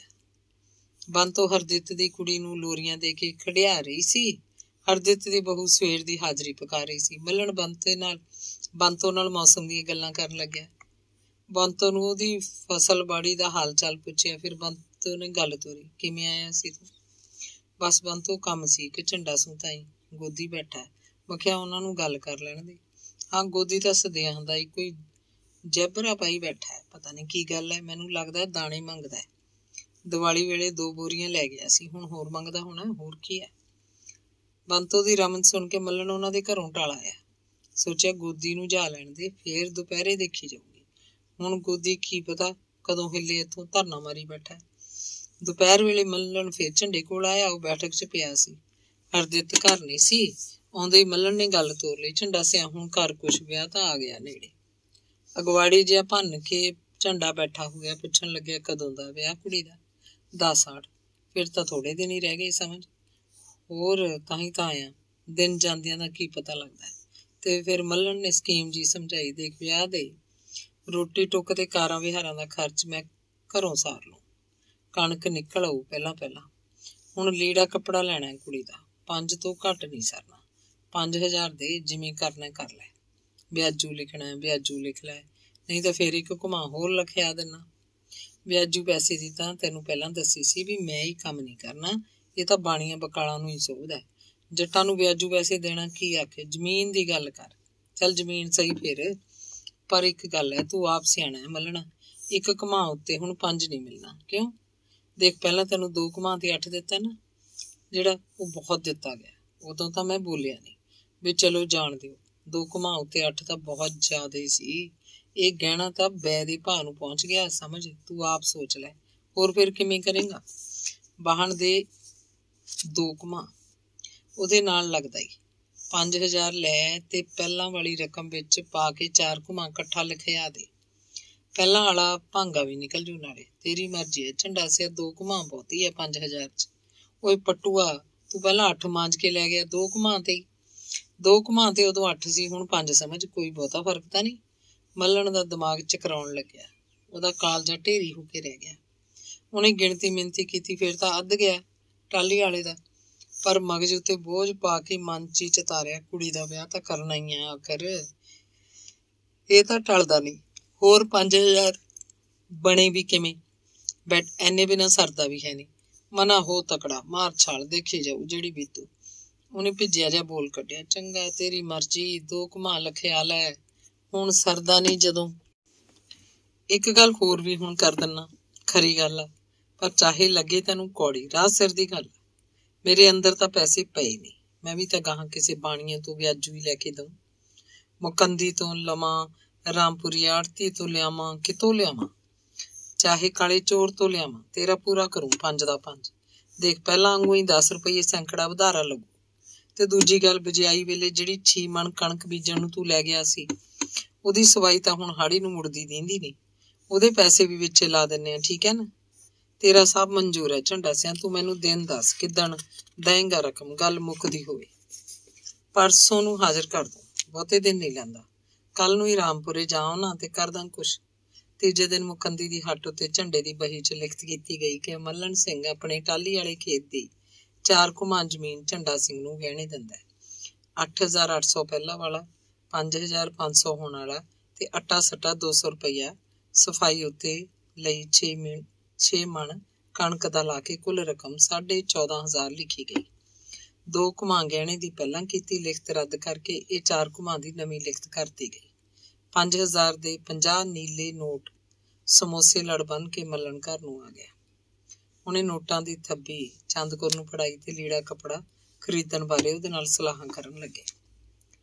ਪਿੰਡ 'ਚ ਗਹਿਣੇ ਦੀ ਜ਼ਮੀਨ ਦਾ ਇੰਨਾ ਭਾਅ ਨਹੀਂ ਸੀ। 4 ਘੁਮਾ ਲਈ 14,500 ਬਹੁਤ ਜ਼ਿਆਦਾ ਸੀ, ਪਰ ਝੰਡਾ ਕਮਲਾ ਨਹੀਂ ਸੀ। ਉਹਨੇ ਜਾਣ ਕੇ ਵੱਧ ਰਕਮ ਦਿੱਤੀ ਸੀ। ਉਹਨੂੰ ਪੱਕਾ ਯਕੀਨ ਸੀ 14,500 ਇਕੱਠਾ ਮੱਲਣ ਨਹੀਂ ਦੇ ਸਕੇਗਾ। ਦਰਮਿਆਨੇ ਕਿਸਾਨ ਦੀ ਜ਼ਮੀਨ ਇੱਕ ਵਾਰੀ ਗਹਿਣੇ ਟਿਕ ਜਾਏ ਤਾਂ ਮੁੜ ਕੇ ਸਾਰੀ ਉਮਰ ਨਹੀਂ ਛੁੱਟਦੀ, ਤੇ ਜੇ ਗਹਿਣਾ ਕਰੜਾ ਹੋਵੇ ਫਿਰ ਤਾਂ ਛੁੱਟਣੀ ਕੀ ਹੋਈ। ਮੱਲਣ ਦਾ ਟਾਹਲੀ ਵਾਲਾ ਖੇਤ ਉਂਝ ਵੀ ਬਹੁਤ ਤਕੜਾ ਸੀ। ਜ਼ਮੀਨ ਉਪਜਾਊ ਸੀ, ਕੱਸੀ ਦਾ ਪਾਣੀ ਲੱਗਦਾ। ਜ਼ਮੀਨ ਤਾਂ ਬਸ ਰਸਾਇਣ ਸੀ, ਸੋਨਾ ਹੀ ਹਰਾ ਹੁੰਦਾ। ਪੈਸੇ ਕਿਸੇ ਬਾਣੀਏ ਤੋਂ ਵਿਆਜੂ ਲੈ ਕੇ ਦੇਣ ਦੀ ਗੱਲ ਐਵੇਂ ਬਸ ਇੱਕ ਓਹਲਾ ਸੀ, ਇੱਕ ਚਲਾਕੀ। ਝੰਡੇ ਕੋਲ ਘਰ 'ਚ ਹੀ ਪੈਸਾ ਹੁੰਦਾ, ਉਹ ਆਪਣਾ ਰੁਪਈਆ ਮੁਕੰਦੀ ਨੂੰ ਫੜਾ ਕੇ ਰੱਖਦਾ, ਆਪਣੇ ਘਰ 'ਚ ਨਹੀਂ ਰੱਖਦਾ ਸੀ। ਬਾਣੀਏ ਨੂੰ ਇਹ ਲਾਲਚ ਸੀ ਕਿ ਉਹਦੇ ਪੈਸੇ ਨੂੰ ਥੁੱਕ ਲੋਕ 'ਚ ਵਰਤਦਾ ਰਹਿੰਦਾ, ਜਦੋਂ ਕਦੇ ਝੰਡੇ ਨੂੰ ਜ਼ਰੂਰਤ ਪੈਂਦੀ ਹਾਜ਼ਰ ਕਰ ਦਿੰਦਾ। ਅਗਵਾੜ ਦੇ ਲੋਕ ਗੱਲਾਂ ਕਰਦੇ, ਝੰਡੇ ਦੇ ਘਰ ਤਾਂ ਕੋਈ ਗੁਪਤੀ ਮਸ਼ੀਨ ਰੱਖੀ ਲੱਗਦੀ ਹੈ, ਜ਼ਮੀਨ ਗਹਿਣੇ ਲੈਣ ਵੇਲੇ ਫਟ ਤਾਜ਼ੇ ਨੋਟ ਹਾਜ਼ਰ ਕਰ ਦਿੰਦਾ। ਪਤਾ ਨਹੀਂ ਕੰਜਰ ਕਿੱਥੋਂ ਕੱਢਦਾ ਇੰਨੀਆਂ ਪਰਚੀਆਂ। ਕੋਈ ਕਹਿਣ ਲੱਗਦਾ, ਭਾਈ ਗਿੱਲ ਨਾਲ ਗਿੱਲ ਰਲੀ ਜਾਂਦੀ ਹੈ। ਪਹਿਲਾਂ ਤਾਂ ਭਰਾ ਦੀ ਜ਼ਮੀਨ ਮਿਲ ਗਈ, 10 ਤੋਂ 20 ਘੁਮਾ ਬਣ ਗਈ, ਫਿਰ ਹੁਣ ਦੇਖ ਲਓ ਗਹਿਣੇ ਦੀ ਕਿੰਨੀ ਹੈ। ਸਾਰੀ ਧਰਤੀ ਦੀ ਪਦੈਸ਼ ਅੰਦਰ ਡਿੱਗਦੀ ਹੈ। ਹੁਣ ਤਾਂ ਕੋਈ ਕੁੜੀ ਦਾ ਵਿਆਹ ਨਹੀਂ ਕਰਨਾ, ਮੁੰਡੇ ਦਾ ਵਿਆਹ ਨਹੀਂ ਕਰਨਾ। ਤੇ ਫਿਰ ਕੋਈ ਹੌਲੀ ਦੇ ਕੇ ਆਖਦਾ, ਫੱਤੂ ਕੁਮਾਰ ਦਾ ਜਿਹੜਾ ਸਿਉਣਾ ਰੱਖਿਆ ਇਹਨੇ, ਉਹ ਨਹੀਂ ਕਿਸੇ ਦੇ ਜਾਂਦਾ, ਉਹ ਨਹੀਂ ਕਿਸੇ ਦੇ ਯਾਦ। ਫੱਤੂ ਦਾ ਮਾਰ ਫੜ ਕੇ ਅੱਡਾ ਪਰਿਵਾਰ, 4 ਨੂੰਹਾਂ, ਗਧਿਆਂ ਦਾ ਵਪਾਰ ਕਰਦਾ। 2 ਮੁੰਡੇ ਉਹਨੇ ਪੜ੍ਹਾ ਵੀ ਲਏ, ਇੱਕ ਪਟਵਾਰੀ, ਇੱਕ ਛੋਟਾ ਥਾਣੇਦਾਰ। ਹੱਲਿਆਂ ਵੇਲੇ ਉਹਦੀਆਂ 3 ਧੀਆਂ ਤੇ ਜਮਾਈ ਵੀ ਇੱਥੇ ਹੀ ਆ ਗਏ ਸੀ। ਜਮਾਈ ਵੀ ਖੱਬੀ ਖਾਨ ਸੀਗੇ, ਜਮਾਈ ਕਿਹੜਾ ਘੱਟ ਸੀ। 4 ਨੂੰਹਾਂ, 3 ਧੀਆਂ ਤੇ ਆਪਣੇ ਘਰ ਵਾਲੇ ਦਾ ਟੂਮ ਛੱਲਾ ਸਾਰਾ ਲਾ ਕੇ ਫੱਤੂ ਨੇ ਝੰਡੇ ਨੂੰ ਫੜਾਤਾ। ਮਾਤਬਰੀ ਸੀ ਭਾਈ ਝੰਡੇ ਦੀ। ਕਹਿੰਦਾ, ਲੈ ਝੰਡਿਆ, ਜਿਉਂਦੇ ਰਹੇ ਤਾਂ ਲੈ ਲਾਂਗੇ, ਨਹੀਂ ਤਾਂ ਰੱਬ ਰਾਜੀ। ਤੇ ਫਿਰ ਦੱਸਣ ਵਾਲਾ ਬੋਲਦਾ ਹੈ, ਝੰਡੇ ਨੇ ਪਤਾ ਨਹੀਂ ਕੀ ਆਖਿਆ। ਕਹਿੰਦਾ, ਫਤਿਹ ਦੀ ਨਾ ਤੇਰੀ ਅਮਾਨਤ ਮੇਰੇ ਕੋਲ ਹੈ, ਅਗਲੀ ਦਰਗਾਹ 'ਚ ਲੈ ਲਈ ਭਾਵੇਂ। ਤੇ ਫਿਰ ਪਤਾ ਕੀ ਹੋਇਆ? ਅੱਧੀ ਰਾਤ ਭਾਈ ਘੁਮਾਰਾਂ ਦਾ ਟੱਬਰ ਪਿੰਡ ਛੱਡ ਗਿਆ। ਝੰਡੇ ਨੇ ਪਹਿਲਾਂ ਹੀ ਗੁੰਡਿਆਂ ਬਦਮਾਸ਼ਾਂ ਨਾਲ ਗੱਲ ਕਰ ਰੱਖੀ ਸੀ, ਝੱਟ ਮਗਰ ਲਾਤੇ। ਬਸ ਜੀ, ਫਿਰ ਘੁਮਾਰਾਂ ਦਾ ਸਾਰਾ ਟੱਬਰ ਅਗਲਿਆਂ ਨੇ ਭਾਈ ਰੂਪੇ ਦੀ ਹੱਦ ਨਹੀਂ ਟੱਪਣ ਦਿੱਤਾ। ਸਾਰੇ ਦੇ ਸਾਰੇ ਪਾਰ ਬੁਲਾਤੇ, ਸਭ ਕੁਝ ਇਹਦੇ ਕੋਲ ਰਹਿ ਗਿਆ। ਅੰਗ 10ਵਾਂ। ਅਖੀਰ 2.5 ਮਣ ਦੀਆਂ 2 ਬੋਰੀਆਂ ਗੋਦੀ ਲੈ ਕੇ ਹਿੱਲਿਆ। 5 ਮਣ ਦੀਵਾਲੀ ਵਾਲੇ ਡੂਢੀ ਉੱਤੇ ਲਈ ਸੀ, ਹੁਣ ਇਹ 5 ਮਣ ਵੀ ਡੂਢੀ ਉੱਤੇ ਹੀ ਸੀ। ਨਵੀਂ ਕਣਕ ਆਉਣ 'ਚ ਚਾਹੇ 2 ਮਹੀਨੇ ਹੀ ਰਹਿੰਦੇ ਸੀ, ਪਰ ਕੀ ਕਰਦਾ ਗੋਦੀ, ਹੋਰ ਕਿਧਰੇ ਵੀ ਹੱਥ ਨਹੀਂ ਪੈਂਦਾ ਸੀ। ਢਿੱਡ ਨੂੰ ਝੁਲਕਾ ਤਾਂ ਕਿਤੋਂ ਦੇਣਾ ਹੀ ਸੀ। ਝੰਡੇ ਨੂੰ ਸ਼ਿਕਾਇਤ ਇਹ ਸੀ ਕਿ ਗੋਦੀ ਨੇ 2 ਘੁਮਾਣ ਜ਼ਮੀਨ ਗਹਿਣੇ ਤਾਂ ਮਿਲਖੇ ਫੌਜੀ ਨੂੰ ਦੇਤੀ, ਤੇ ਦਾਣੇ ਹੁਣ ਉਹਦੇ ਕੋਲੋਂ ਭਾਲਦਾ। ਜਿਹਦੇ ਕੋਲ ਗਹਿਣੇ ਧਰੀ ਆ ਉਸੇ ਤੋਂ ਲਵੇ ਦਾਣੇ। ਪਰ ਮਿਲਖਾ ਇੰਨਾ ਤਕੜਾ ਜੱਟ ਨਹੀਂ ਸੀ, ਪਤਾ ਨਹੀਂ ਕਿਵੇਂ ਫੂਈ ਕਰਕੇ ਉਹਨੇ ਪੈਸੇ ਜੋੜੇ ਸੀ ਤੇ ਆਪਣੇ ਮੁੰਡੇ ਕਰਨੈਲ ਨੂੰ ਇਹ 2 ਘੁਮਾਣ 4000 'ਚ ਗਹਿਣੇ ਲੈ ਕੇ ਦਿੱਤੀ ਸੀ। ਡੂਢੀਆਂ ਸਵਾਈਆਂ ਉੱਤੇ ਦਾਣੇ ਦੇਣ ਦੀ ਪਹੁੰਚ ਉਹਦੇ 'ਚ ਨਹੀਂ ਸੀ। ਮਿਲਖੇ ਦੀ ਆਪਣੀ ਜ਼ਮੀਨ ਥੋੜੀ ਸੀ। ਹੁਣ ਕਰਨੈਲ ਦਾ ਹਲ ਜੁੜਦਾ ਹੋ ਗਿਆ। ਫੌਜੀ ਦਾ ਘਰ, ਹਰ ਗੱਲ ਸਕੀਮ ਅਨੁਸਾਰ ਕੀਤੀ ਜਾਂਦੀ। 2-4 ਘੁਮਾਓ ਹਿੱਸੇ ਜਾਂ ਠੇਕੇ ਤੇ ਵੀ ਲੈ ਲੈਂਦਾ। ਘਰ ਦੀ ਕਬੀਲਦਾਰੀ ਵਾਹਵਾ ਚੱਲ ਪਈ ਸੀ। ਹੁਣ ਉਹ ਦਾਣੇ ਕਿਸੇ ਤੋਂ ਲੈ ਕੇ ਨਹੀਂ ਖਾਂਦੇ ਸੀ। ਮਿਲਖਾ ਹਰ ਗੱਲ 'ਚ ਸੰਕੋਚ ਵਰਤਦਾ। ਫੋਕੀ ਦਿਖਾਵੇਬਾਜ਼ੀ ਉਹਨੂੰ ਪਸੰਦ ਨਹੀਂ ਸੀ। ਕਰਨੈਲ ਆਪ ਪਿਓ ਦੇ ਸੁਭਾਅ ਤੇ ਗਿਆ। ਗੋਦੀ ਕੋਲ 12 ਘੁਮਾਣ ਜ਼ਮੀਨ ਸੀ। ਗੋਦੀ ਦਾ ਪਿਓ ਖੇਤੀ ਦਾ ਕੰਮ ਕਰਦਾ ਹੁੰਦਾ। ਉਹਦਾ ਤਾਂ ਸੋਹਣਾ ਜੂਨ ਗੁਜ਼ਾਰਾ ਹੁੰਦਾ ਰਿਹਾ ਸੀ। ਉਹ ਬਾਹਮਣ ਘੱਟ ਤੇ ਜੱਟ ਬਹੁਤਾ ਸੀ। ਬਾਹਮਣ ਵਾਲੇ ਪਖੰਡਾਂ 'ਚ ਨਹੀਂ ਪਿਆ, ਨਾ ਹੀ ਜੱਟਾਂ ਦੇ ਘਰਾਂ ਤੋਂ ਮੰਗ ਕੇ ਖਾਣ ਦੀ ਝਾਕ ਰੱਖਦਾ। ਖੇਤ ਵੱਲ ਉਹਦਾ ਧਿਆਨ ਸੀ। 2 ਬਲਦ 1 ਮੱਝ ਰੱਖਦਾ। ਸਰੀਰ ਦਾ ਤਕੜਾ, ਉਹਨੇ ਜ਼ਮੀਨ ਨੂੰ ਕਰੜੀ ਕਦੇ ਨਹੀਂ ਸੀ ਹੋਣ ਦਿੱਤਾ। ਪੋਲੀ ਬਣਾ ਕੇ ਰੱਖਦਾ, ਫਸਲ ਵੀ ਚੰਗੀ ਹੁੰਦੀ। ਉਹ ਤਾਂ ਦਿਨ ਹੀ ਚੰਗੇ ਸੀ। ਗੋਦੀ ਦੇ ਪਿਓ ਨੂੰ ਲੋਕ ਜੱਟ ਬਾਹਮਣ ਆਖਦੇ। ਨਾ ਉਹਨੇ ਕਦੇ ਜਨੇਊ ਪਾਇਆ, ਨਾ ਮੱਥੇ ਤਿਲਕ ਤੇੜ ਕੁਹਾਈ ਪਾ ਕੇ ਰੱਖਦਾ। ਖੱਦਰ ਦਾ ਕੁੜਤਾ, ਸਿਰ ਤੇ ਜਾਲਖੀ ਮਲਮਲ ਦਾ ਸਾਫਾ, ਪੈਰਾਂ 'ਚ ਖੱਲ ਧੌੜੀ ਦੀ ਮੋਢੀ ਜੁੱਤੀ, ਸਿਰ ਮੂੰਹ ਘੋਣ ਬਣਾ ਕੇ ਰੱਖਦਾ। ਨਹਾਉਂਦਾ ਕਦੇ ਰਾਤ ਨੂੰ ਰੋਟੀ ਖਾਣ ਬਾਅਦ ਕੱਚਾ ਦੁੱਧ ਉਬਾਲ ਕੇ ਤੇ ਵਿੱਚ ਖਾਸਾ ਸਾਰਾ ਗੁੜ ਪਾ ਕੇ ਪੀਣਾ ਉਹਦੇ ਲਈ ਅੰਮ੍ਰਿਤ ਸੀ। ਘਿਓ ਪੂਰਾ ਖਾਂਦਾ, ਬਲਦਾਂ ਨੂੰ ਘਿਓ ਚਾਰਦਾ। ਉਹਦੀਆਂ ਬਾਹਾਂ 'ਚ ਲੋਹੇ ਦੀ ਸੱਬਲ ਵਰਗੀ ਤਾਕਤ ਸੀ। ਪਰ ਗੋਦੀ ਨਿਰਾ ਬਾਹਮਣ ਦਾ ਬਾਹਮਣ। ਤੇੜ 'ਚ ਲੜ ਟੰਗਵੀਂ ਧੋਤੀ, ਗਲ ਚਿੱਟੇ ਲੱਠੇ, ਚਿੱਟੀ ਪਾਪਲੀਨ ਜਾਂ ਚਿੱਟੀ ਮਲਮਲ ਦਾ ਕੁੜਤਾ, ਕੇਸ ਦਾੜੀ ਰੱਖ ਕੇ ਮਲਮਲ ਦੀ ਪੱਗ ਬੰਨ੍ਹਦਾ। ਪਿੱਛੇ ਪੱਗ ਦਾ ਲੜ ਟੰਗ ਲੈਂਦਾ। ਹਮੇਸ਼ਾ ਹੀ ਪੱਗ ਨੂੰ ਖੱਟਾ ਰੰਗ ਦਵਾ ਕੇ ਰੱਖਦਾ। ਪੈਰਾਂ 'ਚ ਪਊਏ, ਮੱਥੇ ਚੰਦਨ ਦਾ ਤਿਲਕ ਲਾਉਂਦਾ। ਜਿੱਥੇ ਕਿਤੇ ਬੈਠਦਾ ਬੀੜੀ ਪੀਂਦਾ। ਬੀੜੀਆਂ ਦਾ ਬੰਡਲ ਤੇ ਸੀਖਾਂ ਵਾਲੀ ਡੱਬੀ ਕੁੜਤੇ ਦੇ ਗੀਜੇ 'ਚ ਪਾਈ ਰੱਖਦਾ। ਮੋਢੇ ਲਾਲ ਪਰਨਾ, ਕੱਛ 'ਚ ਪੱਤਰਾ ਗੋਬਿੰਦ ਵੱਲਭ ਦਾ। ਗੋਦੀ ਦੇ ਪਿਓ ਨੇ ਹੀ ਉਹਨੂੰ ਬਰਨਾਲੇ ਦੀ ਰਿਸ਼ੀਕੁਲ ਪਾਠਸ਼ਾਲਾ 'ਚ ਸੰਸਕ੍ਰਿਤ ਦੀ ਪੜ੍ਹਾਈ ਲਈ ਭੇਜਿਆ ਸੀ। ਉਹਦਾ ਪਿਓ ਚਾਹੁੰਦਾ ਹੋਏਗਾ ਕਿ ਉਹ ਪੜ੍ਹ ਲਿਖ ਕੇ ਵੱਡਾ ਪੰਡਤ ਬਣ ਜਾਏ ਤੇ ਮੌਜਾਂ ਕਰੇ। ਜ਼ਰੂਰ ਉਹਦਾ ਪਿਓ ਖੇਤੀ ਦੇ ਕੰਮ 'ਚ ਦੁਖੀ ਰਹਿੰਦਾ ਹੋਏਗਾ। ਇਸੇ ਕਰਕੇ ਉਹਨੇ ਆਪਣੇ ਮੁੰਡੇ ਨੂੰ ਸੰਸਕ੍ਰਿਤ ਦੀ ਪੜ੍ਹਾਈ ਲਈ ਰਿਸ਼ੀਕੁਲ ਭੇਜਿਆ ਸੀ। ਪਰ ਉਹਨੂੰ ਕੀ ਪਤਾ ਸੀ ਕਿ ਉਹਦਾ ਇੱਕੋ ਇੱਕ ਮੁੰਡਾ ਗੋਬਿੰਦ ਰਾਮ ਦੋਵੇਂ ਪਾਸਿਆਂ ਤੋਂ ਹੀ ਮਾਰਿਆ ਜਾਏਗਾ। ਖੇਤੀ ਫਿਰ ਉਹਦੇ ਤੋਂ ਹੋ ਨਹੀਂ ਸਕੇਗੀ ਤੇ ਵੱਡਾ ਪੰਡਤ ਉਹ ਬਣ ਨਹੀਂ ਸਕੇਗਾ। ਵੱਡਾ ਪੰਡਤ ਬਣਨ ਤੋਂ ਉਹਦਾ ਭਾਵ ਖਬਰੇ ਕੀ ਸੀ? ਸ਼ਾਇਦ ਵੱਡਾ ਪੰਡਤ ਉਹਨੂੰ ਸਮਝਦਾ ਹੋਏਗਾ ਜਿਹੜਾ ਰਾਮਾਇਣ ਮਹਾਭਾਰਤ ਦੀ ਕਥਾ ਕਰੇ। ਕਥਾਵਾਚਕਾਂ ਨੂੰ ਪੂਰੀ ਕਮਾਈ ਹੁੰਦੀ ਹੈ, ਪਰ ਗੋਦੀ ਤਾਂ ਕੋਠੇ ਖੜਕ ਸਿੰਘ ਦਾ ਮੰਗ ਖਾਣਾ ਬਾਹਮਣ ਬਣ ਕੇ ਰਹਿ ਗਿਆ। ਪਾਈਆ ਦਾਣਿਆਂ ਖਾਤਰ ਕੱਛ 'ਚ ਪੱਤਰਾ ਲੈ ਕੇ ਜੱਟਾਂ ਦੇ ਘਰਾਂ 'ਚ ਜਪਕਦਾ ਫਿਰਦਾ। ਅਖੇ ਗੋਦੀ ਪੁੱਛਿਆ ਦਿੰਦਾ ਹੈ, ਉਹਨੇ ਤਾਂ ਆਪਣੇ ਆਪ ਨੂੰ ਵੀ ਪੁੱਛਿਆ ਦਿੱਤੀ ਹੋਏਗੀ। ਜਾਂ ਜ਼ਮੀਨ ਦਾ ਮਾਲਕ ਹੋ ਕੇ ਵੀ ਲੋਕਾਂ ਦੇ ਘਰੋਂ ਮੰਗ ਕੇ ਖਾਏਗਾ। ਗੋਦੀ ਦੇ ਗਾਂ 4 ਕੁੜੀਆਂ 1 ਮੁੰਡਾ ਹੋਇਆ। ਵੱਡੀ ਕੁੜੀ ਤੋਂ ਬਾਅਦ ਮੁੰਡਾ ਜੰਮਿਆ, ਪਰ ਪਤਾ ਨਹੀਂ ਕਿਉਂ ਗੋਦੀ ਨੇ ਫਿਰ ਵੀ 3 ਕੁੜੀਆਂ ਹੋਰ ਜੰਮਤੀਆਂ। 1 ਕੁੜੀ ਤੇ 1 ਮੁੰਡਾ ਬਹੁਤ ਸੀ। ਫਿਰ ਬਸ ਕਰਦਾ, ਪਰ ਕੀ ਪਤਾ ਉਹ ਹੋਰ ਮੁੰਡਾ ਚਾਹੁੰਦਾ ਹੋਵੇ, ਪੁੱਛਣ ਵਾਲਾ ਹੋਵੇ। ਹੋਰ ਮੁੰਡੇ ਨੂੰ ਕਿੱਧਰਲੀ ਜਾਇਦਾਦ ਬੁੱਸੀ ਜਾਂਦੀ ਸੀ। ਗੋਦੀ ਵਿਧਾਤਾ ਉੱਤੇ ਡੋਰਾਂ ਛੱਡ ਦੇਣ ਵਾਲਾ ਵਿਅਕਤੀ ਸੀ। ਜੋ ਕਰ ਰਿਹਾ ਪਰਮਾਤਮਾ ਠੀਕ ਕਰ ਰਿਹਾ। ਇਹ ਮੁੰਡੇ ਕੁੜੀਆਂ ਦਾ ਰੱਬ ਦੀ ਦੇਣ। ਇਹ ਕਿਸੇ ਦੀ ਮਰਜ਼ੀ ਨਾਲ ਥੋੜਾ ਆਉਂਦੇ ਆ। ਪਰਮਾਤਮਾ ਭੇਜਦਾ ਹੈ, ਸ੍ਰਿਸ਼ਟੀ 'ਚ ਆ ਜਾਂਦੇ ਆ। 4 ਕੁੜੀਆਂ ਕਿਵੇਂ ਨਾ ਕਿਵੇਂ ਕਰਕੇ ਤੇ ਥੋੜਾ ਬਹੁਤ ਲੀੜਾ ਕੱਪੜਾ ਤੇ ਟੂਮ ਛੱਲਾ ਦੇ ਦਵਾ ਕੇ ਉਹਨੇ ਵਿਆਹਤੀਆਂ। ਗਰੀਬ ਘਰਾਂ 'ਚ ਵਿਆਹੀਆਂ। ਗਰੀਬ ਘਰ ਤਾਂ ਇਸ ਕਰਕੇ ਭਾਲੇ ਕਿ ਤੰਗ ਨਾ ਕਰਨ। ਪਰ ਹੁਣ ਹਾਲ ਇਹ ਸੀ ਕਿ ਕੋਈ ਨਾ ਕੋਈ ਕੁੜੀ ਕੋਠੀ ਆ ਕੇ ਬੈਠੀ ਰਹਿੰਦੀ ਤੇ ਮਾਂ ਕੋਲੋਂ ਕੁਝ ਨਾ ਕੁਝ ਲੈ ਕੇ ਜਾਣ ਦੀ ਝਾਕ ਰੱਖਦੀ। ਹਰ ਸਾਲ ਕਿਸੇ ਨਾ ਕਿਸੇ ਕੁੜੀ ਦੇ ਜਵਾਕ ਜੰਮਦਾ। ਬਹੁਤੇ ਜਵਾਕ ਤਾਂ ਜੰਮਦੇ ਹੀ ਕੋਠੀ ਆ ਕੇ। ਮਾਂ ਚੋਰੀ ਛੁਪੇ ਇਸੇ ਕੋਸ਼ਿਸ਼ 'ਚ ਰਹਿੰਦੀ ਕਿ ਧੀ ਨੂੰ ਵੱਧ ਤੋਂ ਵੱਧ ਦਿੱਤਾ ਜਾਵੇ, ਬਾਹਮਣੀ ਖੁਸ਼ ਰਹੇ। ਗੋਦੀ ਦੇ ਅੰਦਰ ਹੀ ਕੋਈ ਆਵਾਜ਼ ਆਈ ਕਿ ਨਾ ਤਾਂ ਖੇਤੀ ਦੇ ਕੰਮ 'ਚ ਕੁਝ ਪਿਆ, ਨਾ ਪੰਡਤਾਂ ਵਾਲੇ ਕੰਮ 'ਚ। ਕਿਉਂ ਨਾ ਮੁੰਡੇ ਨੂੰ ਪੜ੍ਹਾਇਆ ਜਾਏ। ਉਹ 10 ਜਮਾਤਾਂ ਪਾਸ ਕਰੇ ਤਾਂ ਕੋਈ ਅਫਸਰ ਬਣ ਜਾਏ, ਲੋਕਾਂ ਨੂੰ ਲੁੱਟੇ, ਅੰਨੀ ਕਮਾਈ ਕਰੇ। ਸੋ ਬਦਰੀ ਨਾਰਾਇਣ ਪਹਿਲਾਂ ਤਾਂ 4 ਜਮਾਤਾਂ ਤੱਕ ਪਿੰਡ ਦੇ ਸਕੂਲ 'ਚ ਹੀ ਪੜ੍ਹਿਆ। ਫਿਰ 8ਵੀਂ ਜਮਾਤ ਭਾਈ ਰੂਪੇ ਤੋਂ ਪਾਸ ਕੀਤੀ। ਫਿਰ ਫੂਲ ਦੇ ਹਾਈ ਸਕੂਲ 'ਚ 10ਵੀਂ ਕਰ ਲਈ। ਗੋਦੀ ਨੇ ਉਹਨੂੰ 1 ਸਾਈਕਲ ਲੈਤਾ ਸੀ ਤੇ ਉਹ ਨਿੱਤ ਫੂਲ ਪੜ੍ਹਨ ਜਾਂਦਾ। ਸਧਾਣਿਆਂ ਦੇ ਪੁਲ ਤੱਕ ਕੱਚਾ ਰਾਹ ਸੀ। ਕਿਤੇ ਸਾਈਕਲ ਚੱਲਦਾ, ਕਿਤੇ ਨਾ ਚੱਲਦਾ। ਪਰ ਸਧਾਣਿਆਂ ਦੇ ਪੁਲ ਤੋਂ ਫੂਲ ਤੱਕ ਤਾਂ ਪੱਕੀ ਸੜਕ ਸੀ। ਬਦਰੀ ਸਾਈਕਲ ਦਾ ਬੰਬੂ ਕਾਟ ਬਣਾ ਦਿੰਦਾ। ਬਦਰੀ ਚਾਹੁੰਦਾ ਸੀ 10ਵੀਂ ਤੋਂ ਬਾਅਦ ਉਹ ਹੋਰ ਵੀ ਪੜ੍ਹੇ, ਬਠਿੰਡੇ ਜਾਂ ਮੋਗੇ ਕਾਲਜ 'ਚ ਦਾਖਲ ਹੋ ਜਾਏ, ਪਰ ਗੋਦੀ ਉਹਨੂੰ ਹੁਣੇ ਅਫਸਰ ਬਣਿਆ ਦੇਖਣਾ ਚਾਹੁੰਦਾ ਸੀ। ਉਹ ਕਹਿੰਦਾ ਕਾਲਜਾਂ 'ਚ ਪੜ੍ਹਾਉਣ ਦੀ ਪਹੁੰਚ ਆਪਣੇ 'ਚ ਕਿੱਥੇ ਹੈ, ਤੈਨੂੰ ਕੋਈ ਨੌਕਰੀ ਲੈ ਦਿੰਦੇ ਆ, ਮੌਜਾਂ ਕਰੇਗਾ। ਪੈਰਾਂ 'ਚ ਪਊਏ, ਮੋਢੇ ਲਾਲ ਪਰਨਾ ਤੇ ਮੱਥੇ ਤਿਲਕ ਲਾ ਕੇ ਗੋਦੀ ਬਹੁਤ ਘੁੰਮਿਆ ਫਿਰਿਆ। ਜੇਬ 'ਚ ਇਲਾਇਚੀਆਂ ਦੀ ਪੁੜੀ ਰੱਖਦਾ, ਜਿਸ ਅਫਸਰ ਕੋਲ ਵੀ ਜਾਂਦਾ ਹੱਥ ਜੋੜ ਕੇ ਖੜ ਜਾਂਦਾ। ਅਫਸਰ ਉਹਦਾ ਚਿਹਰਾ ਮੂਹਰਾ ਦੇਖ ਕੇ ਮੁਸਕਰਾਉਂਦਾ। ਗੋਦੀ ਚਿਹਰੇ ਮੇਰੇ ਤੇ ਬਾਹਮਣ ਲੱਗਦਾ। ਅਫਸਰ ਪੁੱਛਦਾ, ਸੁਣਾਓ ਦੇਵਤਾ ਕਿੱਦਾਂ? ਗੋਦੀ ਸੋਚਦਾ ਇੱਥੇ ਕੰਮ ਜ਼ਰੂਰ ਬਣੇਗਾ। ਉਹ ਜੇਬ 'ਚੋਂ ਇਲਾਇਚੀਆਂ ਦੀ ਪੁੜੀ ਕੱਢਦਾ, ਅਫਸਰ ਅੱਗੇ ਪੇਸ਼ ਕਰ ਦਿੰਦਾ। ਅਫਸਰ ਇੱਕ ਇਲਾਇਚੀ ਚੁੱਕ ਕੇ ਮੂੰਹ 'ਚ ਪਾਉਂਦਾ, ਫਿਰ ਮੁਸਕਰਾਉਂਦਾ। ਗੋਦੀ ਅਰਜ਼ ਕਰਦਾ, ਮਹਾਰਾਜ ਇੱਕ ਲਟਕਾ ਹੈ ਮੇਰਾ, ਬਦਰੀ ਨਾਰਾਇਣ, ਇਹਦੀ ਨਿਯੁਕਤੀ ਹੋ ਜਾਏ। ਅਫਸਰ ਬਦਰੀ ਨਾਰਾਇਣ ਨੂੰ ਸਵਾਲ ਕਰਦਾ, ਹਾਂ ਵੀ ਜਵਾਨ, ਕਿੰਨੀਆਂ ਜਮਾਤਾਂ ਪਾਸ ਕੀਤੀਆਂ?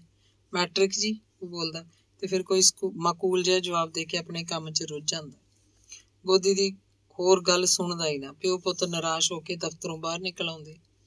ਗੋਦੀ ਬੀੜੀ ਸੁਲਗਾਉਣ ਲੱਗਦਾ। ਬਦਰੀ ਨਾਰਾਇਣ ਨੂੰ ਬੜੀ ਖਿੱਚ ਚੜ੍ਹਦੀ ਹੈ, ਅਫਸਰ ਉੱਤੇ ਘੱਟ ਤੇ ਆਪਣੇ ਬਾਹਮਣ ਬਾਪ ਉੱਤੇ ਬਹੁਤੀ।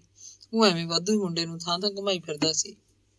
ਕਿਤੇ ਵੀ ਕੋਈ ਨੌਕਰੀ ਨਾ ਮਿਲਦੀ ਦੇਖ ਕੇ ਅਖੀਰ ਮੁੰਡੇ ਨੇ ਫਰੀਦਕੋਟ ਤੋਂ ਸਕੂਲ ਟੀਚਰ ਦੀ ਟ੍ਰੇਨਿੰਗ ਕਰ ਲਈ। ਫਿਰ 6 ਮਹੀਨੇ ਬਠਿੰਡੇ ਦੇ ਚੱਕਰਾਂ 'ਚ ਚਿੱਤਰ ਤੁੜਾ ਨੌਕਰੀ ਲੈ ਲਈ। ਇੱਕ ਪ੍ਰਾਇਮਰੀ ਸਕੂਲ 'ਚ ਅਧਿਆਪਕ ਲੱਗ ਗਿਆ। ਇਹ ਪ੍ਰਾਇਮਰੀ ਸਕੂਲ ਉਹਨਾਂ ਦੇ ਪਿੰਡ ਤੋਂ ਬਹੁਤ ਦੂਰ ਝੁਨੀਰ ਕੋਲ ਕੱਦੂ ਵਾਲੇ ਦਾ ਸੀ। ਉਹ ਸ਼ਨਿਚਰਵਾਰ ਵਾਲੇ ਦਿਨ ਪਿੰਡ ਆਉਂਦਾ, ਸੋਮਵਾਰ ਨੂੰ ਸਵੇਰੇ ਸਕੂਲ ਚਲਿਆ ਜਾਂਦਾ। ਘੁੱਦੂ ਵਾਲੇ ਪਿੰਡ 'ਚ ਹੀ ਰਿਹਾਇਸ਼ ਰੱਖ ਲਈ। ਸਕੂਲ ਧਰਮਸ਼ਾਲਾ 'ਚ ਸੀ। 2 ਕਮਰੇ, ਜਿੰਦਾ ਕੁੰਡਾ ਲੱਗਣ ਵਾਲੇ ਸੀ, ਖੁੱਲਾ ਵਿਹੜਾ, ਲੋਹੇ ਦਾ ਗੇਟ। ਵਿਹੜੇ 'ਚ ਬੈਠ ਕੇ ਪਿੰਡ ਦੇ ਮੁੰਡੇ ਕੁੜੀਆਂ ਪੜ੍ਹਦੇ। ਗਰਮੀਆਂ 'ਚ ਕਮਰਿਆਂ ਅੱਗੇ ਬਣੇ ਵਰਾਂਡੇ 'ਚ ਬੈਠਦੇ। ਇੱਕ ਕਮਰੇ 'ਚ ਸਕੂਲ ਦਾ ਸਮਾਨ ਪਿਆ ਰਹਿੰਦਾ, ਇੱਕ ਮੇਜ਼ 2 ਕੁਰਸੀਆਂ, ਇੱਕ ਬਲੈਕ ਬੋਰਡ ਤੇ 4-5 ਤੱਪੜ, ਇੱਕ ਅਲਮਾਰੀ 'ਚ ਸਕੂਲ ਦੇ ਰਜਿਸਟਰ। ਉਹਦਾ ਆਪਣਾ ਮੰਜਾ ਬਿਸਤਰਾ ਵੀ ਉਸੇ ਕਮਰੇ 'ਚ ਹੁੰਦਾ। ਉਸ ਕਮਰੇ ਦੀ ਦੂਜੀ ਅਲਮਾਰੀ 'ਚੋਂ ਚਾਹ ਦਾ ਸਮਾਨ ਰੱਖਦਾ, ਖੰਡ ਦੀ ਪੀਪੀ, ਚਾਹ ਪੱਤੀ ਦਾ ਪੈਕੇਟ, ਸੀਖਾਂ ਵਾਲੀ ਡੱਬੀ, ਮਿੱਟੀ ਦੇ ਤੇਲ ਦੀ ਬੋਤਲ ਤੇ ਹਵਾ ਭਰਨ ਵਾਲਾ ਸਟੋਵ। ਰੋਟੀ ਉਹਨੇ ਕਦੀ ਨਹੀਂ ਪਕਾਈ ਸੀ। ਇਕੱਲਾ ਜਣਾ ਸੀ। ਸਵੇਰੇ ਸ਼ਾਮ ਮੁੰਡਿਆਂ ਦੇ ਘਰਾਂ ਤੋਂ ਰੋਟੀ ਆ ਜਾਂਦੀ। ਉਹ ਪਹਿਲੀ ਜਮਾਤ ਦੇ ਮੁੰਡਿਆਂ ਤੋਂ ਰੋਟੀ ਨਹੀਂ ਮੰਗਵਾਉਂਦਾ ਸੀ। ਦੂਜੀ ਤੋਂ ਚੌਥੀ ਤੱਕ ਦੇ ਮੁੰਡਿਆਂ ਦੀ ਵਾਰੀ ਬੰਨੀ ਸੀ। ਇੱਕ ਮੁੰਡਾ ਤੜਕੇ, ਇੱਕ ਮੁੰਡਾ ਆਥਣੇ। ਸੋਮਵਾਰ ਨੂੰ ਬਦਰੀ ਪਹੁ ਫੱਟਣ ਤੋਂ ਵੀ ਪਹਿਲਾਂ ਉੱਠ ਕੇ ਸਧਾਣਿਆਂ ਦੇ ਪੁਲ ਤੱਕ ਤੁਰ ਕੇ ਜਾਂਦਾ। ਉੱਥੋਂ ਤਾਂਗਾ ਲੈ ਕੇ ਰਾਮਪੁਰਿਓਂ ਗੱਡੀ ਜਾ ਫੜਦਾ। ਬਠਿੰਡੇ ਤੋਂ ਮਾਨਸਾ ਤੱਕ ਜਾਣ ਵਾਲੀ ਗੱਡੀ ਉਹਨੂੰ ਨਾਲ ਦੀ ਨਾਲ ਮਿਲ ਜਾਂਦੀ। ਮਾਨਸਾ ਉਹਦਾ ਸਾਈਕਲ ਰੱਖਿਆ ਹੋਇਆ ਸੀ। ਮਾਨਸਾ ਤੋਂ ਝੁਨੀਰ ਵਿੱਚ ਦੀ ਹੁੰਦੀ ਹੋਈ ਸਰਦੂਲਗੜ੍ਹ ਤੱਕ ਕੱਚੀ ਸੜਕ ਬਣ ਚੁੱਕੀ ਸੀ। ਝੁਨੀਰ ਜਾ ਕੇ ਕੱਦੂ ਵਾਲੇ ਪਹੁੰਚ ਜਾਂਦੇ। ਕਾਫੀ ਦੇਰ ਨਾਲ ਪਹੁੰਚਦਾ। ਮੁੰਡੇ ਕੁੜੀਆਂ ਬੈਠੇ ਆਪ ਹੀ ਪੜ੍ਹ ਰਹੇ ਹੁੰਦੇ। ਜਮਾਤਾਂ 'ਚ ਥੋੜੇ ਤਾਂ ਮੁੰਡੇ ਸੀ। ਮਨੀਟਰ ਹੀ ਕੰਮ ਕਰਾਉਂਦੇ ਰਹਿੰਦੇ। ਮਾਸਟਰ ਨੇ ਆਉਣਾ ਹੀ ਹੁੰਦਾ। ਸ਼ਰਾਰਤਾਂ ਕਰਨ ਵਾਲੇ ਮੁੰਡਿਆਂ ਦੇ ਨਾਮ ਮਨੀਟਰ ਲਿਖ ਕੇ ਰੱਖਦਾ। ਮਾਸਟਰ ਆਉਂਦਾ ਤਾਂ ਉਹਨਾਂ ਦੇ ਪੁੱਠੇ ਕੰਨ ਫੜਵਾਏ ਜਾਂਦੇ। ਸੋਮਵਾਰ ਵਾਲੇ ਦਿਨ 2 ਨੰਬਰ ਜਾਣ ਦੀ ਛੁੱਟੀ ਬਹਾਨੇ ਮੁੰਡੇ ਮਾਸਟਰ ਨੂੰ ਦੂਰੋਂ ਆਉਂਦਾ ਦੇਖਣ ਬਾਹਰ ਨਿਕਲਦੇ। ਸੋਮਵਾਰ ਨੂੰ ਉਹ ਦੇਰ ਨਾਲ ਆਉਂਦਾ ਤੇ ਸ਼ਨੀਚਰਵਾਰ ਨੂੰ 2 ਘੰਟੇ ਪੜ੍ਹਾ ਕੇ ਚਲਿਆ ਜਾਂਦਾ। ਪਰ ਇੰਜ ਉਹਨੇ 5-6 ਮਹੀਨੇ ਹੀ ਕੀਤਾ।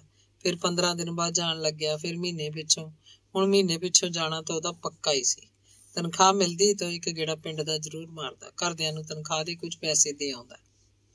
ਘੁੱਦੂ ਵਾਲੇ ਬਦਰੀ ਨਾਰਾਇਣ ਨੂੰ ਵੇਲ ਹੀ ਵੇਲ ਸੀ। 4-5 ਘੰਟੇ ਮੁੰਡੇ ਕੁੜੀਆਂ ਨੂੰ ਪੜ੍ਹਾ ਕੇ ਉਹ ਧਰਮਸ਼ਾਲਾ ਦੇ ਕਮਰੇ 'ਚ ਸਾਰਾ ਦਿਨ ਪਿਆ ਰਹਿੰਦਾ। ਪਿੰਡ 'ਚੋਂ ਘੱਟ ਹੀ ਜਾਂਦਾ। ਪਿੰਡ ਦੇ ਲੋਕ ਉਹਦੇ ਕੋਲ ਆਉਂਦੇ ਰਹਿੰਦੇ। ਬੁੱਢੇ, ਜਵਾਨ, ਅਨਪੜ੍ਹ, ਛੋਟੇ ਮੁੰਡੇ, ਉਹਨਾਂ ਨਾਲ ਵੀ ਉਹ ਸਾਰਾ ਦਿਨ ਕੀ ਗੱਲਾਂ ਮਾਰ ਸਕਦਾ। ਉਹਨੇ ਗਿਆਨੀ ਦਾ ਇਮਤਿਹਾਨ ਦੇਣ ਦੀ ਤਿਆਰੀ ਸ਼ੁਰੂ ਕਰਤੀ। ਗਿਆਨੀ ਤੋਂ ਬਾਅਦ FA ਦੀ ਅੰਗਰੇਜ਼ੀ, ਫਿਰ BA ਦੀ ਅੰਗਰੇਜ਼ੀ, ਫਿਰ BA ਦੀ ਅੰਗਰੇਜ਼ੀ ਤੋਂ ਬਾਅਦ ਡਿਗਰੀ ਲੈਣ ਲਈ ਇਕਨੋਮਿਕਸ ਦਾ ਸਬਜੈਕਟ ਪੜ੍ਹਨ ਲੱਗਿਆ। ਇਕਨੋਮਿਕਸ ਪੜ੍ਹਦਿਆਂ ਨੂੰ ਇਹ ਵਿਸ਼ਾ ਬੜਾ ਹੀ ਦਿਲਚਸਪ ਲੱਗਿਆ। ਇਸ 'ਚ ਤਾਂ ਦੇਸ਼ ਦੀ ਅਮੀਰੀ ਗਰੀਬੀ ਦੀਆਂ ਗੱਲਾਂ ਵੀ ਸੀ। ਉਹਨੇ ਇਕਨੋਮਿਕਸ ਦੀਆਂ ਹੋਰ ਕਿਤਾਬਾਂ ਵੀ ਪੜ੍ਹੀਆਂ। ਇੱਕ ਰਾਤ ਉਹਦੇ ਕੋਲ ਮਾਨਸਾ ਦਾ ਇੱਕ ਕਾਮਰੇਡ ਆ ਕੇ ਠਹਿਰਿਆ। ਕਾਮਰੇਡ ਨਾਲ ਗੱਲ ਚਿੜੀ ਤਾਂ ਕਾਮਰੇਡ ਨਹੀਂ, ਉਹਦੀ ਦਿਲਚਸਪੀ ਦੇਖ ਕੇ ਉਹਨੂੰ ਹੋਰ ਕਿੰਨੀਆਂ ਹੀ ਗੱਲਾਂ ਸਮਝਾਈਆਂ। ਜਾਂਦਾ ਹੋਇਆ ਤੜਕੇ ਉਹਨੂੰ 2 ਕਿਤਾਬਾਂ ਦੇ ਗਿਆ। ਇਹ ਪੰਜਾਬੀ 'ਚ ਅਨੁਵਾਦ ਕੀਤੀਆਂ ਹੋਈਆਂ ਕਿਤਾਬਾਂ ਸੀ, ਰੂਸੀ ਕਿਤਾਬਾਂ। ਪੜ੍ਹ ਕੇ ਬਦਰੀ ਨਾਰਾਇਣ ਦੀਆਂ ਤਾਂ ਜਿਵੇਂ ਅੱਖਾਂ ਖੁੱਲ੍ਹ ਗਈਆਂ। ਉਹਨੂੰ ਆਮ ਲੋਕਾਂ ਦੀ ਜਹਾਲਤ ਸਮਝ ਆਉਣ ਲੱਗੀ ਤੇ ਫਿਰ ਉਹਨੇ ਹੋਰ ਰੂਸੀ ਕਿਤਾਬਾਂ ਦੇ ਪੰਜਾਬੀ ਅਨੁਵਾਦ ਲਿਆ ਕੇ ਪੜ੍ਹੇ। ਕਾਮਰੇਡ ਨੂੰ ਮਿਲਣ ਲਈ ਉਹ ਕਦੇ-ਕਦੇ ਮਾਨਸਾ ਵੀ ਜਾਂਦਾ। ਉਹਨੇ 2 ਸਾਲਾਂ ਦੇ ਸਮੇਂ 'ਚ ਹੀ ਰੂਸ ਦਾ ਢੇਰ ਸਾਰਾ ਸਮਾਜਵਾਦੀ ਸਾਹਿਤ ਪੜ੍ਹ ਲਿਆ। BA ਦੀ ਇਕਨੋਮਿਕਸ ਤਾਂ ਵਿੱਚ ਹੀ ਰਹਿ ਗਈ। ਉਹਨੂੰ ਲੱਗਦਾ ਜਿਵੇਂ ਮਾਰਕਸ ਸੰਸਾਰ ਭਰ ਦੇ ਗੁਰੂਆਂ ਦਾ ਗੁਰੂ ਹੋਵੇ। ਗੋਰਕੀ, ਚੈਖੋਵ, ਤੁਰਨਗੇਵ, ਟਾਲਸਟਾਏ, ਦੋਸਤੋਵਸਕੀ ਤੇ ਛੋਲੇ ਖੋਬ, ਜਿਵੇਂ ਉਹਦੇ ਆਪਣੇ ਦੇਸ਼ ਬਾਰੇ ਕਹਾਣੀਆਂ ਸੁਣਾ ਰਹੇ ਹੋਣ। ਤੇ ਫਿਰ ਇਲਾਕੇ ਦੇ ਪਾਰਟੀ ਵਰਕਰ ਉਹਦੇ ਕੋਲ ਆ ਕੇ ਰਾਤਾਂ ਕੱਟਦੇ। ਅੱਧੀ ਰਾਤ ਤੱਕ ਬਦਰੀ ਨਾਰਾਇਣ ਉਹਨਾਂ ਨਾਲ ਰਾਜਨੀਤਿਕ ਬਹਿਸਾਂ ਕਰਦਾ। ਘੁੱਦੂ ਵਾਲੇ ਦੇ ਲੋਕ ਮਾਸਟਰ ਕੋਲ ਰਾਤ ਬਰਾਤੇ ਆਏ ਗਏ ਬੰਦਿਆਂ ਦੀ ਪੂਰੀ ਬਿੜਕ ਰੱਖਦੇ। ਮਾਸਟਰ ਦੀ ਪਿੱਠ ਪਿੱਛੇ ਕੋਸਦੇ ਵੀ, ਪਰ ਉਹਨੂੰ ਕੋਈ ਕਹਿੰਦਾ ਕੁਝ ਨਾ, ਉਹਨੂੰ ਕੋਈ ਆਖਦਾ ਵੀ ਕੀ। ਮੁੰਡੇ ਕੁੜੀਆਂ ਨੂੰ ਪੜ੍ਹਾਉਣ ਵੇਲੇ ਪੂਰੀ ਮਿਹਨਤ ਕਰਦਾ। ਉਹਦੇ 'ਚ ਹੋਰ ਕੋਈ ਵੀ ਨੁਕਸ ਨਹੀਂ ਸੀ ਜਿਹਦਾ ਲੋਕ ਰੌਲਾ ਪਾਉਂਦੇ। ਅੰਗ 11ਵਾਂ। ਕੁੱਦੀ ਆਪਣੀ ਜ਼ਮੀਨ ਹਿੱਸੇ ਉੱਤੇ ਦੇ ਕੇ ਰੱਖਦਾ। ਬੁਰਜ ਗਿੱਲਾਂ ਵਾਲੇ ਪਾਸੇ 12 ਘੁਮਾਉਣ ਦਾ ਇਹ ਇੱਕੋ ਟੱਕ ਸੀ। ਜਦੋਂ ਤੋਂ ਉਹਦੇ ਮਾਪਿਓ ਮਰੇ ਸੀ ਉਦੋਂ ਤੋਂ ਹੀ ਉਹ ਘਰ ਵਿੱਚ ਇੱਕ ਗਊ ਲਵੇਰੀ ਰੱਖਦਾ। ਮਾਂ ਬਾਪ ਦੇ ਜਿਉਂਦਿਆਂ ਤਾਂ ਮਹਿਸ ਹੁੰਦੀ, ਤੇ ਉਹਦਾ ਪਿਓ ਜਦੋਂ ਬੁੜਾ ਹੋ ਗਿਆ ਤੇ ਖੇਤੀ ਦੇ ਕੰਮ ਛੱਡ ਦਿੱਤਾ, ਕਬੀਲਦਾਰੀ ਗੋਦੀ ਦੇ ਸਿਰਾਂ ਪਈ, ਉਦੋਂ ਤੋਂ ਹੀ ਇਹ ਘਰ ਇੱਕ ਕਿਸਾਨ ਦੇ ਘਰ ਤੋਂ ਪੱਤਰਾ ਵਾਚਣ ਵਾਲੇ ਬਾਹਮਣ ਦੇ ਘਰ 'ਚ ਤਬਦੀਲ ਹੋਣਾ ਸ਼ੁਰੂ ਹੋ ਗਿਆ। ਪਹਿਲਾਂ ਬਲਦ ਵਿਕੇ, ਫਿਰ ਖੇਤੀਬਾੜੀ ਦੇ ਸੰਦ ਵਿਕਣ ਲੱਗੇ। ਗੋਦੀ ਦੇ ਪਿਓ ਦੀਆਂ ਅੱਖਾਂ ਸਾਹਮਣੇ ਹੀ ਸੰਦ ਵਿਕਦੇ।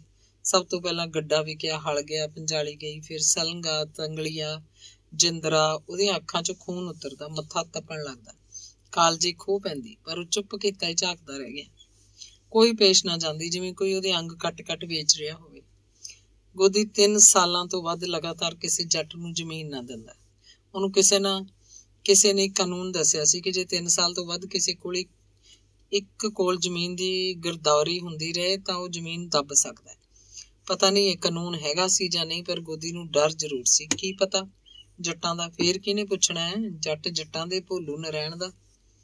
ਉਹਦੀ ਜ਼ਮੀਨ ਹਿੱਸੇ ਤੇ ਲੈਣ ਲਈ 1 ਸਾਲ ਪਹਿਲਾਂ ਹੀ ਦੂਜਾ ਜੱਟ ਉਹਦੇ ਘਰ ਗੇੜੇ ਮਾਰਨੇ ਸ਼ੁਰੂ ਕਰ ਦਿੰਦਾ। ਜਿਹੜਾ ਵੀ ਕੋਈ ਗੋਦੀ ਨੂੰ ਬਹੁਤੀ ਮਹਾਰਾਜ ਬੁਲਾਉਂਦਾ, ਉਹ ਚੌਥੇ ਸਾਲ ਉਸੇ ਨੂੰ ਜ਼ਮੀਨ ਦੇ ਦਿੰਦਾ। ਦੂਜੇ ਜੱਟ ਉਹਨੂੰ ਸਿਖਾਉਣ ਲੱਗਦੇ, ਪੰਡਤਾ ਖੇਤ ਦਾ ਗੇੜਾ ਫੇੜਾ ਰੱਖਿਆ ਕਰ, ਹਿੱਸੇ ਵਾਲਾ ਤਾਂ ਚੂਹੀ ਵਾਂਗੂ ਕੁਤਰਦਾ ਰਹਿੰਦਾ। ਸਿੱਖਿਆ ਸਿਖਾਇਆ ਉਹ ਖੇਤ ਜਾਂਦਾ, ਅਗਲਾ ਹੱਥਲਾ ਕੰਮ ਛੱਡ ਕੇ ਉਹਦੇ ਪੈਰਾਂ ਨੂੰ ਹੱਥ ਲਾਉਂਦਾ, ਬੈਠਣ ਲਈ ਕੁਝ ਦੇ ਕੇ ਗੋਦੀ ਦੀਆਂ ਤਾਰੀਫਾਂ ਕਰਨ ਲੱਗਦਾ। ਆਪਣੇ ਆਪ 'ਚ ਚੌੜਾ ਹੋਇਆ ਉਹ ਖੇਤ ਦੀ ਫਸਲ ਵੱਲ ਤਾਂ ਝਾਕਦਾ ਹੀ ਨਾ। ਤੇ ਫਿਰ ਹਾੜੀ ਦੀ ਵਾਢੀ ਵੇਲੇ ਬਦਰੀ ਦੀ ਮਾਂ ਉਹਨੂੰ ਖੇਤ ਭੇਜਦੀ, ਤਾੜਦੀ, ਦੇਖਦਾ ਕਿੰਨੀ ਕੁ ਫਸਲ ਹੋਈ ਹੈ। ਤੇ ਉਹ ਸੁਭਾਈਕੀ ਜਿਹਾ ਖੇਤ ਗੇੜਾ ਮਾਰਦਾ ਤੇ ਵਡਾਵਿਆਂ ਨਾਲ ਗੱਲਾਂ ਕਰਕੇ ਮੁੜ ਆਉਂਦਾ। ਉਹਨੂੰ ਕੋਈ ਤੱਕ ਨਾ ਹੁੰਦੀ ਕਿ ਕਣਕ ਕਿੰਨੀ ਕੁ ਹੋ ਜਾਏਗੀ। ਪਿੜਾਂ 'ਚ ਕਣਕ ਦਾ ਲਾਂਗਾ ਲਿਆ ਕੇ ਸੁੱਟਿਆ ਜਾਂਦਾ ਤਾਂ ਉਸ ਦਿਨ ਹੀ ਪਤਾ ਲੈਂਦਾ ਜਦੋਂ ਕਣਕ ਵੰਡਣੀ ਹੁੰਦੀ। ਉਹਦੀ ਘਰ ਵਾਲੀ ਕੋਈ ਗੱਲ ਆਖਦੀ ਜਾਂ ਕੋਈ ਹੋਰ ਬੰਦਾ ਉਹਨੂੰ ਕੋਈ ਗੱਲ ਸਮਝਾਉਂਦਾ ਤਾਂ ਉਹ ਉਲਟਾ ਜਵਾਬ ਦਿੰਦਾ, ਮੈਂ ਨਹੀਂ ਦੇਖਦਾ। ਤਾਂ ਉੱਤੇ ਪਰਮਾਤਮਾ ਤਾਂ ਦੇਖਦਾ। ਐਸੀ ਗੱਲ ਹੋ ਹੀ ਨਹੀਂ ਸਕਦੀ। ਬੰਦੇ ਵਿਸ਼ਵਾਸ ਵਾਲੇ ਨੇ, ਇਸ ਤਰ੍ਹਾਂ ਨਹੀਂ ਕਰਨ ਲੱਗੇ, ਸੱਜਣ ਪੁਰਸ਼ ਨੇ। ਗੋਦੀ ਭੋਲੇ ਨੂੰ ਕੀ ਪਤਾ ਕਿ ਲਾਂਗੇ ਦਾ ਗੱਡਾ ਤਾਂ ਰਾਤੋਂ ਰਾਤ ਹੀ ਕਿਸੇ ਹੋਰ ਪਿੰਡ 'ਚ ਪਹੁੰਚਾਇਆ ਜਾ ਸਕਦਾ ਹੈ, ਜਾਂ ਖੇਤ 'ਚ ਥੋੜ੍ਹੀ ਘਣੀ ਕਣਕ ਟੰਬਿਆਂ ਨਾਲ ਕੁੱਟ-ਕੁੱਟ ਕੱਢ ਲਈ ਜਾਂਦੀ ਹੈ, ਜਾਂ ਕਣਕ ਦਾ ਬੋਲ ਕਿਹੜਾ ਆਪ ਬੋਲਦਾ ਹੈ ਕਿ ਉਹਦੇ 'ਚੋਂ 5-7 ਬੋਰੀਆਂ ਰਾਤ ਦੇ ਓਲੇ 'ਚ ਚੁੱਪ ਕਰਕੇ ਖਸਕਾ ਲਈਆਂ ਗਈਆਂ। ਜਿੰਨੀ ਕਣਕ ਅਗਲਾ ਆਪਣੇ ਈਮਾਨ ਨਾਲ ਦਿੰਦਾ ਉਹ ਪਿੜਾਂ 'ਚੋਂ ਚੁਕਵਾ ਲਿਆਉਂਦਾ। ਪਿੜਾਂ ਵਿੱਚ ਵੀ ਕਾਹਨੂੰ ਜਾਂਦਾ, ਜੱਟ ਆਪੇ ਗੱਡੇ 'ਚ ਪਾ ਕੇ ਉਹਦੇ ਘਰ ਛੱਡ ਜਾਂਦਾ। ਕਮਾਲ ਦੀ ਗੱਲ, ਉਹੀ ਜੱਟ ਹਾੜੀ ਦੇ ਦਾਣਿਆਂ ਵਿੱਚੋਂ 1-2 ਮਣ ਦਾਣੇ ਗੋਦੀ ਦੇ ਘਰ ਰਿੜੀ ਵਜੋਂ ਵੀ ਸੁੱਟ ਜਾਂਦਾ। ਗੋਦੀ ਨੂੰ ਆਪਣੀ ਜ਼ਮੀਨ 'ਚੋਂ ਆਈ ਕਣਕ ਦਾ ਇੰਨਾ ਹੌਸਲਾ ਨਾ ਹੁੰਦਾ ਜਿੰਨਾ ਅਭਿਮਾਨ ਉਹਨੂੰ ਇਸ ਰਿੜੀ ਦਾ ਹੁੰਦਾ ਸੀ। ਉਹ ਸੋਚਦਾ ਜੱਟ ਉਹਦੀ ਕਿੰਨੀ ਮੰਨਤਾ ਕਰਦੇ ਆ। ਬਹੁਤਾ ਕਰਕੇ ਗੋਦੀ ਦੀ ਜ਼ਮੀਨ ਪ੍ਰੀਤਮ ਮਿਲਖੇ ਫੌਜੀ ਦਾ ਮੁੰਡਾ ਕਰਨੈਲ ਜਾਂ ਨਾਜਰ ਵਾਹੁੰਦਾ। ਪ੍ਰੀਤਮ ਦੀ ਮਾਂ ਗੋਦੀ ਕੇ ਘਰ ਕਦੇ ਗੇੜਾ ਮਾਰਦੀ, ਗੋਦੀ ਦੇ ਘਰ ਵਾਲੀ ਕਸ਼ਲਿਆ ਉਹਦੇ ਨਾਲ ਗੱਲੀ ਪੈ ਜਾਂਦੀ, ਚਾਹ ਧਰ ਲੈਂਦੀ, ਪਰ ਪ੍ਰੀਤਮ ਦੀ ਮਾਂ ਚਾਹ ਦੀ ਬਾਟੀ ਚੁੱਕਦੀ ਨਾ, ਆਖਦੀ, ਨਾ ਅੰਮਾ ਜੀ, ਪੰਡਤਾਂ ਦੇ ਘਰ ਤਾਂ ਮੈਂ ਨਹੀਂ ਖਾ ਪੀ ਸਕਦੀ, ਐਵੇਂ ਦੋਸਤ ਚੜਾਉਣਾ, ਪੰਡਤਾਂ ਨੂੰ ਖਵਾਈਦਾ ਹੁੰਦਾ, ਕੀ ਖਾਈਦਾ ਹੁੰਦਾ। ਪਰ ਕਸ਼ਲਿਆ ਮੱਲੋ ਮੱਲੀ ਉਹਨੂੰ ਚਾਹ ਪਿਆ ਦਿੰਦੀ, ਆਖਦੀ, ਚੰਗਾ ਹੁਣ ਤਾਂ ਬਣ ਗਈ, ਮੈਂ ਤਾਂ ਤੇਰੇ ਕਰਕੇ ਬਣਾਈ ਸੀ, ਹੁਣ ਪੀ ਲੈ, ਫੇਰ ਕਦੇ ਨਾ ਪੀ। ਉਹ ਪੀ ਲੈਂਦੀ, ਪਰ ਉਸੇ ਵੇਲੇ ਆਪਣੇ ਘਰੋਂ ਤੌੜੀ 'ਚੋਂ ਲਾਹ ਕੇ ਤੱਤੇ ਦੁੱਧ ਦੀ ਗੜਵੀ ਦੇ ਜਾਂਦੀ। ਬਾਹਮਣਾਂ ਦੇ ਘਰ ਦੇ ਖਾਧੇ ਦਾ ਦੋਸ਼ ਉਤਾਰ ਦਿੰਦੀ। ਪਰ ਇਹ ਸਭ ਪਖੰਡ ਸੀ। ਪਿਛਲੇ ਸਾਲ ਜਦੋਂ ਪ੍ਰੀਤਮ ਕੋਲ ਗੋਦੀ ਦੀ ਜ਼ਮੀਨ ਸੀ, 4 ਘੁਮਾ ਮੱਕੀ ਬੀਜੀ ਸੀ। ਪਹਿਲਾਂ ਤਾਂ ਵਿੱਚੋਂ ਵਿੱਚ ਖੱਸੀ ਟਾਂਡੇ ਪ੍ਰੀਤਮ ਨੇ ਘਰ ਲਿਆ ਕੇ ਕੁਤਰਾ ਕਰਕੇ ਆਪਣੇ ਪਸ਼ੂਆਂ ਨੂੰ ਚਾਰੇ, ਜਦਕਿ ਗੋਦੀ ਦੇ ਘਰ ਵੀ ਤਾਂ ਗਊ ਖੜੀ ਸੀ। ਗਊ ਖਾਤਰ ਤਾਂ ਮੱਕੀ ਦਾ ਹਾਰਾ 1 ਦਿਨ ਵੀ ਨਾ ਆਇਆ। ਫਿਰ ਛੱਲੀਆਂ ਪੱਕੀਆਂ 2 ਵਾਰੀ ਪ੍ਰੀਤਮ ਦੀ ਮਾਂ ਗੋਦੀ ਦੇ ਘਰ ਛੱਲੀਆਂ ਦੇ ਕੇ ਗਈ। ਉਹ ਵੀ 1 ਵਾਰੀ 10 ਛੱਲੀਆਂ, 1 ਵਾਰੀ 15, ਜਦਕਿ ਪ੍ਰੀਤਮ ਦੇ ਘਰ ਕੱਖਾਂ ਦੀਆਂ ਭਰੀਆਂ 'ਚ ਛੁਪਾ ਕੇ ਨਿੱਤ ਛੱਲੀਆਂ ਲਿਆਂਦੀਆਂ ਜਾਂਦੀਆਂ। ਆਥਣ ਉਗਣ ਪ੍ਰੀਤਮ ਕੇ ਜਵਾਕ ਛੱਲੀਆਂ ਚੱਬਦੇ, ਤੋੜੀਆਂ ਹੋਈਆਂ ਛੱਲੀਆਂ ਵਾਲੇ ਟਾਂਡੇ ਦੀ ਕੱਖਾਂ ਦੀ ਭਰੀ ਵਿੱਚ ਛੁਪਾ ਕੇ ਲਿਆਂਦੇ ਜਾਂਦੇ। ਫਿਰ ਪੱਕ ਚੁੱਕੀ ਮੱਕੀ ਦੇ ਢੇਰ ਲੱਗੇ, पक चुकी मक्की दे छौर लगे, छौरां चों भी छलियां गायब हुंदियां रहियां। प्रीतम के जवाक तां नित भट्ठी उत्ते मक्की दे दाणे भुनाउण जांदे। गल की मक्की निकली तां अद्ध दी ਥਾਂ ਉਹਦਾ ਚੌਥਾ ਹਿੱਸਾ ਮਸਾਂ ਗੋਦੀ ਦੇ ਘਰ ਆਇਆ। ਪ੍ਰੀਤਮ ਦੀ ਮਾਂ ਨੂੰ ਕੀ ਇਹ ਸਭ ਕਾਸੇ ਦਾ ਪਤਾ ਨਹੀਂ ਸੀ ਕਿ ਗੋਦੀ ਬਾਹਮਣ ਦੇ ਖੇਤ 'ਚ ਬੀਜੀ ਮੱਕੀ 'ਚ ਗੋਦੀ ਦੇ ਹਿੱਸੇ ਦੀ ਚੋਰੀ ਕੋਈ ਦੋਸ਼ ਨਹੀਂ ਸੀ, ਪਰ ਗੋਦੀ ਨੂੰ ਵਿਸ਼ਵਾਸ ਸੀ ਕਿ ਉਹਦੇ ਘਰ ਦਾ ਕੋਈ ਨਹੀਂ ਖਾਂਦਾ। ਲੋਕ ਉਹਦੀਆਂ ਮੰਨਤਾਂ ਕਰਦੇ, ਉਹਨੂੰ ਮਹਾਰਾਜ ਬੁਲਾਉਂਦੇ ਆ। ਹਾੜੀ ਦੇ ਦਾਣੇ ਖੇਤ ਵਿੱਚ ਜਿਹੜੇ ਗੋਦੀ ਨੂੰ ਆਉਂਦੇ ਉਹ ਵੇਚ ਵੱਟ ਲੈਂਦਾ। ਪੈਸੇ ਘਰ ਦੀ ਕਬੀਲਦਾਰੀ 'ਚ ਖਰਚ ਹੋ ਜਾਂਦੇ। ਕੁੜੀ ਕੋਈ ਨਾ ਕੋਈ ਆਈ ਰਹਿੰਦੀ। ਖਾਣ ਨੂੰ ਰੱਖੀ ਕਣਕ ਤਾਂ ਛੇਤੀ ਮੁੱਕ ਜਾਂਦੀ ਤੇ ਫਿਰ ਡੂਢੀ ਸਵਾਈ ਉੱਤੇ ਦਾਣੇ ਲੈ ਲਏ ਜਾਂਦੇ। ਪੱਤਰਾ ਦੇਖਣ ਤੇ ਹੋਰ ਪੁੰਨਦਾਨ ਦਾ ਇੰਨਾ ਕੁਝ ਕਿੰਨਾ ਕੁ ਆਉਂਦਾ। ਉਹ ਤਾਂ ਐਵੇਂ ਚਹੇਡਾਂ ਸੀ ਜਿਹਨੂੰ ਗੋਦੀ ਆਪਣੀ ਕਮਾਈ ਸਮਝਦਾ। ਸੋਨੇ ਦੀ ਫਸਲ ਤਾਂ ਉਹਦੇ ਪੱਲੇ ਘੱਟ ਹੀ ਪੈਂਦੀ। ਲੋਕ ਉਹਨੂੰ ਸਲਾਹ ਦਿੰਦੇ, ਪੰਡਤਾ ਖੇਤੋਂ ਆਈ ਫਸਲ ਜੇ ਤੂੰ ਵੇਚ ਹੀ ਲੈਣੀ ਹੁੰਦੀ ਆ ਤਾਂ ਜ਼ਮੀਨ ਨੂੰ ਠੇਕੇ ਤੇ ਹੀ ਦੇ ਦਿਆ ਕਰ, ਹਿੱਸੇ ਵਾਲੇ ਤੋਂ ਤੂੰ ਲੈਣਾ ਵੀ ਕੀ ਆ। ਉਹ ਜਵਾਬ ਦਿੰਦਾ, ਵਾਹ ਬਈ ਵਾਹ, ਹਿੱਸੇ ਤੇ ਦੇਣ ਨਾਲ ਖੇਤ ਜਾਇਦਾ, ਆਪਦੇ ਠੇਕੇ ਤੇ ਦੇ ਕੇ ਫਿਰ ਕੀ ਲੈਣਾ ਹੁੰਦਾ। ਖੇਤ ਤਾਂ ਪੰਡਤਾ ਤੂੰ ਬੜਾ ਜਾਂਦਾ ਮਾਰ ਕੇ। ਜਾਂਦਾ ਕਿਉਂ ਨਹੀਂ, ਕਦੇ ਕਦੇ ਤਾਂ ਜਾਂਦਾ ਹੀ ਆ। ਜਾਨਾ ਤਾਂ ਪੂਰੇ ਦਾਣੇ ਲਿਆ ਕਰ ਅਗਲੇ ਤੋਂ। ਇੱਥੇ ਕੱਛ 'ਚ ਪੱਤਰਾ ਜਿਹਾ ਦੇ ਕੇ ਲੋਕਾਂ ਦੇ ਘਰੀ ਫਿਰਦਾ ਰਹਿਣਾ। ਗੱਲ ਕਹਿਣ ਵਾਲਾ ਉਹਨੂੰ ਪੂਰਾ ਚੱਕਰਿਆ ਆਉਂਦਾ। ਗੋਦੀ ਹਰੀਓਮ ਬੋਲਦਾ ਤੇ ਗਾਂਹ ਤੁਰ ਜਾਂਦਾ। ਉਹਦੀ ਪਿੱਠ ਪਿੱਛੇ ਸੱਥ 'ਚ ਲੋਕ ਗੱਲਾਂ ਕਰਦੇ।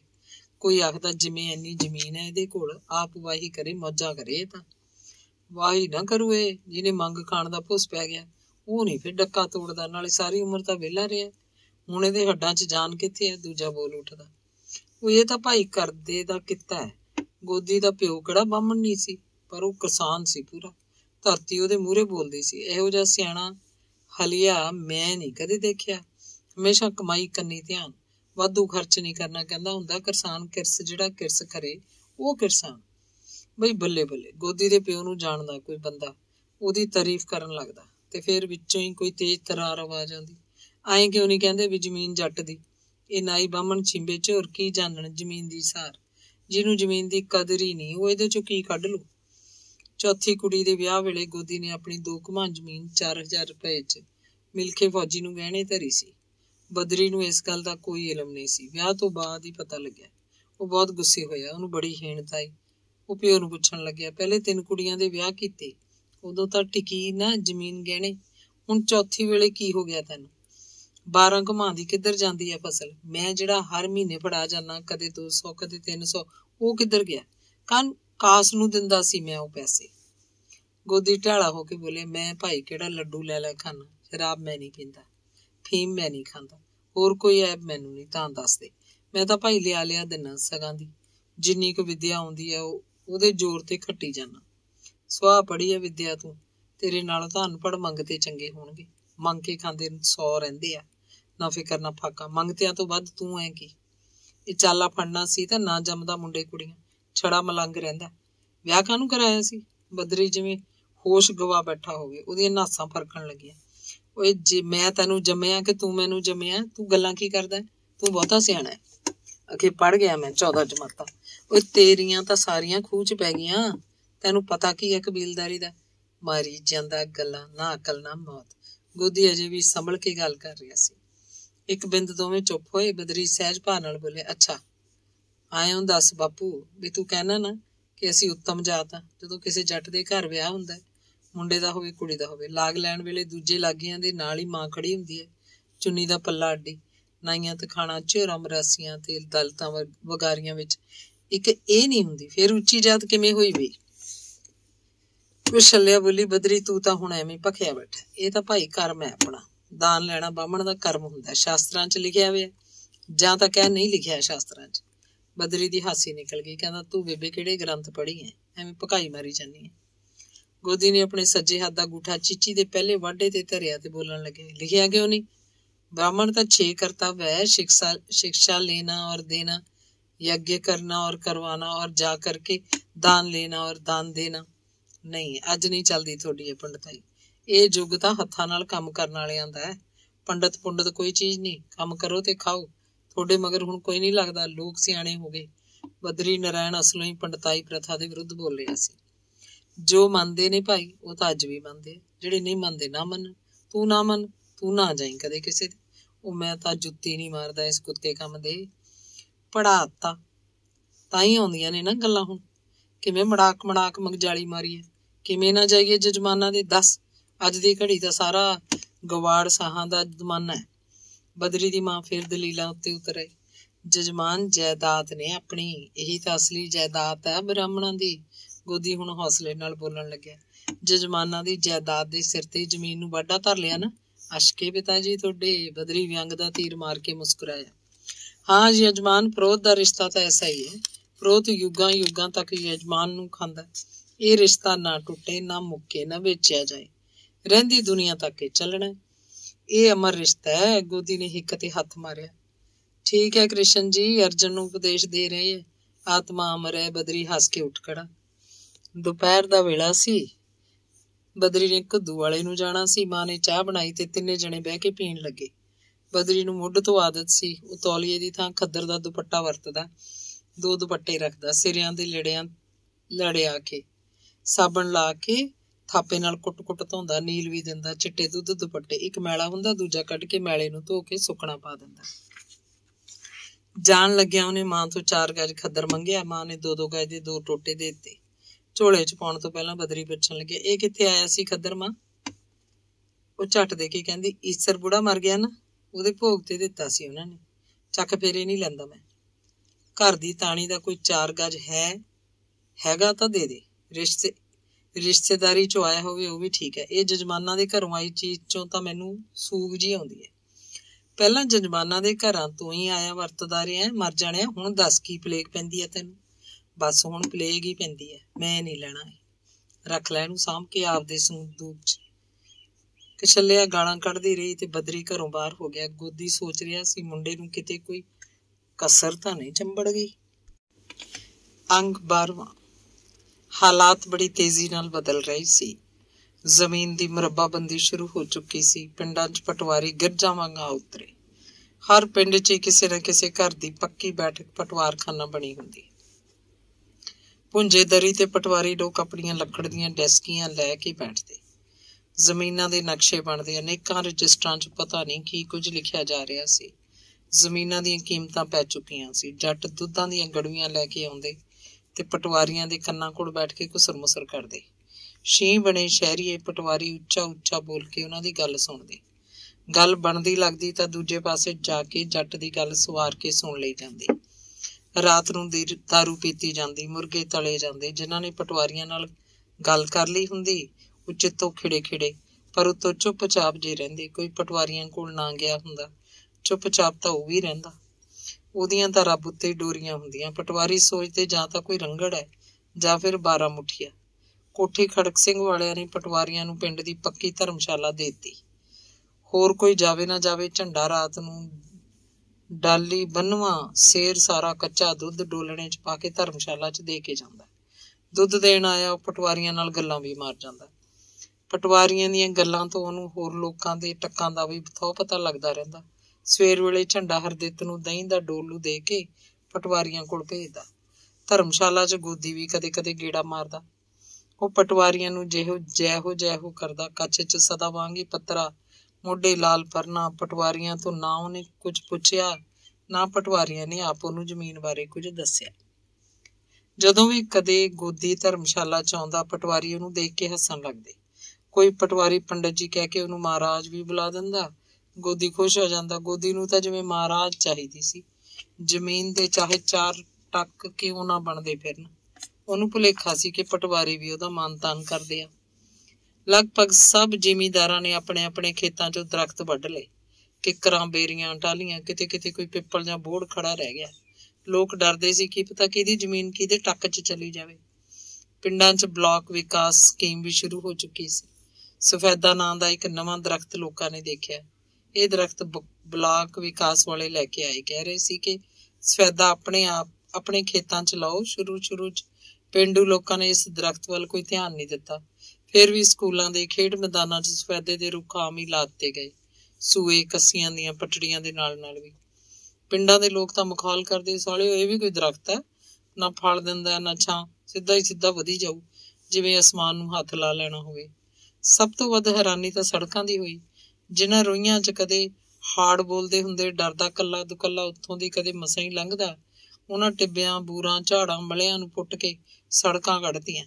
ਬਰਨਾਲੇ ਦੇ ਇੱਕ ਲੰਮੀ ਸੜਕ ਮਾਨਸਾ ਵਿੱਚ ਦੀ ਸਰਦੂਲਗੜ੍ਹ ਤੱਕ ਨਿਕਲ ਗਈ। ਹੰਡਿਆਏ ਤੋਂ ਇੱਕ ਸੜਕ ਬਠਿੰਡੇ ਨੂੰ ਨਿਕਲ ਗਈ। ਮਾਨਸਾ ਤੇ ਬਠਿੰਡੇ ਵਾਲੀਆਂ ਸੜਕਾਂ ਹੰਡਿਆਏ ਜਿੱਥੇ ਮਿਲਦੀਆਂ ਸੀ, ਉਸ ਥਾਂ ਨੂੰ ਲੋਕ ਆਪੇ ਹੀ ਕੁਝ ਸਮੇਂ 'ਚ ਹੰਡਿਆਏ ਦੀ ਤਿੰਨ ਕੋਨੀ ਕਹਿਣ ਲੱਗ ਪਏ।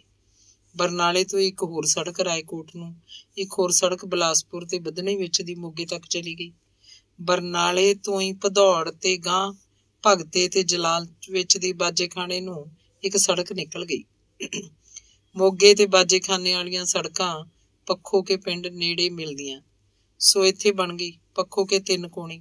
ਬਹੁਤ ਸਾਲਾਂ ਬਾਅਦ ਹੰਡਿਆਏ ਦੀ ਤਿੰਨ ਕੋਣੀ ਤੇ ਤੋਂ ਸੰਗਰੂਰ ਸੜਕ ਨੂੰ ਮਿਲਾਉਂਦਾ ਇੱਕ ਬਾਈਪਾਸ ਦਾ ਟੋਟਾ ਕੱਢਤਾ ਗਿਆ, ਤਾਂ ਹੰਡਿਆਏ ਦੀ ਤਿੰਨ ਕੋਣੀ ਨੂੰ ਕੈਂਚੀਆਂ ਕਹਿਣ ਲੱਗੇ।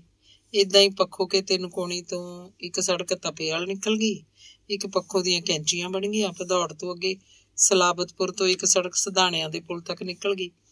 ਇੰਜ ਸਲਾਬਤਪੁਰਾ ਰਾਮਪੁਰ ਮੰਡੀ ਨਾਲ ਮਿਲ ਗਿਆ। ਇਸ ਸੜਕ ਉੱਤੇ ਭਾਈ ਰੂਪਾ, ਬੁਰਜ ਗਿੱਲਾਂ, ਗਾਂ ਹਰਨਾਮ ਸਿੰਘ ਵਾਲਾ ਪਿੰਡ ਆ ਗਏ। ਭਾਈ ਰੂਪੇ ਤੋਂ ਇੱਕ ਟੋਟਾ ਸੇਲਬ ਰਾਹ ਨੂੰ ਨਿਕਲ ਗਿਆ, ਗਾਂ ਸੇਲਬ ਰਾਹ ਤੋਂ ਕਲੌਕੇ ਵਿੱਚ ਦੀ ਹਰਨਾਮ ਸਿੰਘ ਵਾਲੇ ਨੂੰ ਜਾ ਮਿਲਿਆ।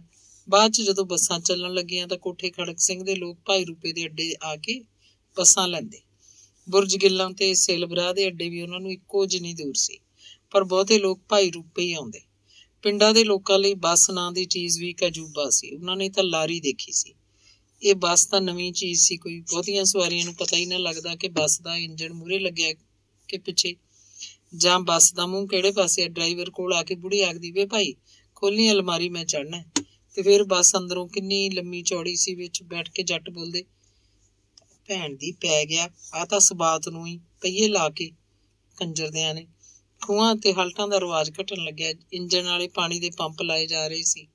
ਖੂਹ ਦੇ ਬੋਰ ਦੀ ਥਾਂ ਹੁਣ ਸਿੱਧਾ ਹੀ ਧਰਤੀ 'ਚ ਬੋਰ ਕਰਕੇ ਪੰਪਿੰਗ ਸੈੱਟ ਲਾ ਦਿੱਤਾ ਜਾਂਦਾ। ਬਿਜਲੀ ਦੀਆਂ ਮੋਟਰਾਂ ਲੱਗੀਆਂ ਤਾਂ ਪੰਪਿੰਗ ਸੈੱਟ ਨੂੰ ਟਿਊਬਵੈੱਲ ਆਖਿਆ ਜਾਣ ਲੱਗਿਆ। ਅਸਲ 'ਚ ਤਾਂ ਪਿੰਡਾਂ ਦੇ ਲੋਕ ਨਾ ਕੋਈ ਪੰਪਿੰਗ ਸੈੱਟ ਬੋਲਦਾ ਸੀ, ਨਾ ਟਿਊਬਵੈੱਲ।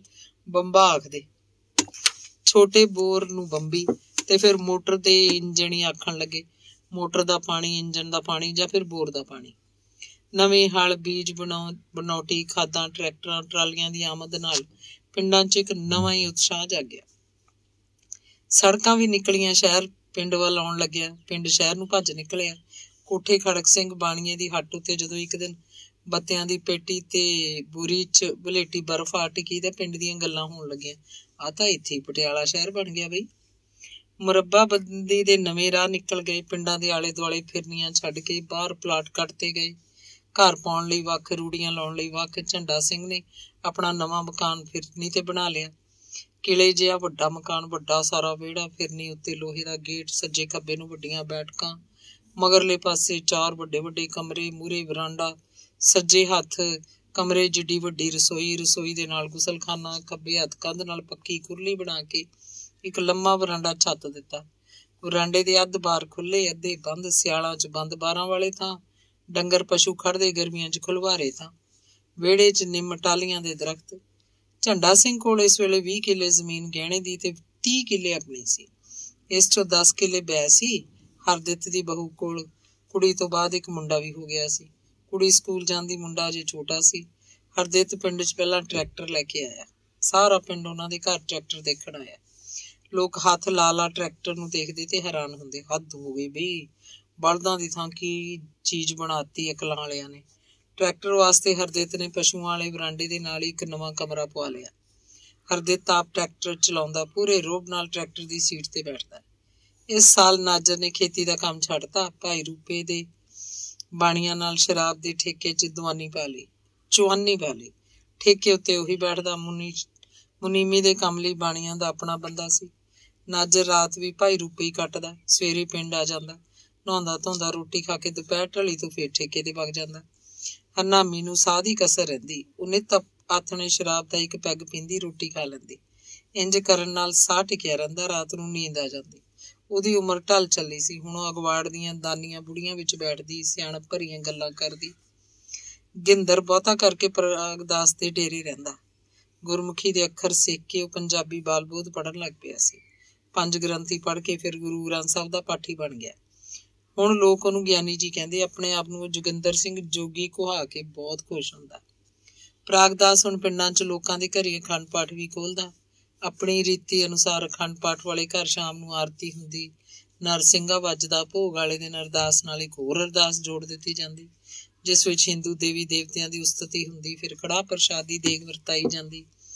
ਜੱਟਾਂ ਵਾਲੇ ਸਾਧ ਖੀਰ ਕੜਾਹ ਛਕਦੇ। ਜੋਗਿੰਦਰ ਸਿੰਘ ਜੋਗੀ ਕਦੇ ਕਦੇ ਹਰਨਾਮੀ ਕੋਲ ਘਰ ਵੀ ਗੇੜਾ ਮਾਰ ਜਾਂਦਾ। ਨਾਜਰ ਘਰ ਹੁੰਦਾ ਤਾਂ ਵੀ ਕੋਈ ਸੰਗ ਵਾਲੀ ਗੱਲ ਨਹੀਂ ਸੀ। ਕਈ ਵਾਰ ਤਾਂ ਨਾਜਰ ਤੇ ਗਿਆਨੀ ਜੀ ਬੈਠ ਕੇ ਗੱਲਾਂ ਕਰ ਰਹੇ ਹੁੰਦੇ। ਪ੍ਰਤਾਪਾ ਬੁੜਾ ਤੇ ਉਹਦੀ ਘਰ ਵਾਲੀ ਮਰ ਚੁੱਕੇ ਸੀ। ਸ਼ਿਆਮੋ ਦੇ ਘਰ ਵਾਲਾ ਫੌਜ ਵਿੱਚੋਂ ਪੈਨਸ਼ਨ ਆ ਗਿਆ ਸੀ। ਉਹਦੇ ਦੋਵੇਂ ਮੁੰਡੇ ਜਵਾਨ ਹੋ ਚੁੱਕੇ ਸੀ। ਆਪਣੀ ਮਾਂ ਨੂੰ ਉਹਨਾਂ ਨੇ ਕੁੱਟ ਕੇ ਸਿੱਧੀ ਕਰ ਲਿਆ ਸੀ। ਹੁਣ ਨਾ ਹੀ ਉਹ ਸ਼ਰਾਬ ਪੀਂਦੀ, ਨਾ ਘਰੋਂ ਬਾਹਰ ਬਹੁਤਾ ਕਿਧਰੇ ਜਾਂਦੀ। ਮੁੰਡਿਆਂ ਤੋਂ ਡਰਦੀ ਥਰ ਥਰ ਕੰਬਦੀ। ਮੁੰਡੇ ਖੇਤੀ ਦਾ ਕੰਮ ਰੋੜੀ ਜਾਂਦੇ। ਪੈਨਸ਼ਨ ਆਇਆ, ਪਿਓ ਉਹਨਾਂ ਦੇ ਮਗਰ ਮਗਰ ਰਹਿੰਦਾ। ਜੰਗੀਰਾ ਨਾਈ ਕੈਦ ਭੁਗਤ ਕੇ ਆ ਗਿਆ ਸੀ। 1-2 ਦਿਨ ਤੋਂ ਵੱਧ ਉਹ ਘਰ ਨਾ ਟਿਕਦਾ। ਘਰ ਸੀ ਵੀ ਕੌਣ? ਮਾਂ ਸੀ ਇੱਕ, ਕਦੋਂ ਦੀ ਮਰ ਚੁੱਕੀ ਸੀ। ਬਹੁਤਾ ਕਰਕੇ ਉਹ ਸਾਕ ਸਕੀਰੀਆਂ 'ਚ ਵੜਿਆ ਰਹਿੰਦਾ। ਉਮਰ ਉਤਾਰ ਹੋਣ ਲੱਗੀ ਸੀ। ਫਿਰ ਇੱਕ ਦਿਨ ਉਹ ਰੰਡੀ ਤੀਵੀਂ ਨੂੰ ਘਰ ਲੈ ਆਇਆ। ਰੰਡੀ ਹੋ ਕੇ 6-7 ਸਾਲਾਂ ਤੋਂ ਪੇਕਿਆਂ ਦੇ ਬਾਹਰ ਬੈਠੀ ਸੀ। ਜਵਾਕ ਜੱਲਾ ਕੋਈ ਹੈ ਨਹੀਂ ਸੀ। ਸੰਘੇੜੀ ਜੰਗੀਰੇ ਦੀ ਭੈਣ ਵਿਆਹੀ ਸੀ। ਸੰਘੇੜੇ ਵਾਲਿਆਂ ਨੇ ਵਿੱਚ ਪੈ ਕੇ ਜੰਗੀਰੇ ਦਾ ਘਰ ਵਸਾਇਆ ਸੀ। ਹੁਣ ਜੰਗੀਰਾ ਤੇ ਉਹਦੀ ਘਰ ਵਾਲੀ ਸੀਤੋ ਪਿੰਡ 'ਚ ਲੋਕਾਂ ਦੇ ਘਰੇ ਵਿਆਹ ਮਰਨਿਆਂ ਤੇ ਭਾਂਡੇ ਮਾਂਜਣ ਤੇ ਸੁਨੇਹਾ ਸੱਪਾ ਦੇਣ ਦਾ ਕੰਮ ਕਰਦੇ। ਚੌਲਾਂ ਦੇ ਕੜਾਹੇ ਕੱਢਣ ਤੇ ਕੜਾਹੇ ਬਣਾਉਣ 'ਚ ਜੰਗੀਰਾ ਮਾਹਰ ਸੀ। ਸੀਤੋ ਸਾਰਾ ਦਿਨ ਤਵੀ ਤੇ ਰੋਟੀਆਂ ਪਕਾਉਣ ਦਾ ਕੰਮ ਕਰਦੀ। ਕੁੜੀਆਂ ਦੇ ਡੋਲਿਆਂ ਨਾਲ ਜਾਂਦੀ, ਨਵੀਆਂ ਬਹੂਆਂ ਦੇ ਸਿਰ ਵੀ ਗੁੰਦ ਜਾਂਦੀ। ਤੀਵੀਂ ਆਦਮੀ ਵਧੀਆ ਜੂਨ ਗੁਜ਼ਾਰਾ ਕਰਦੇ।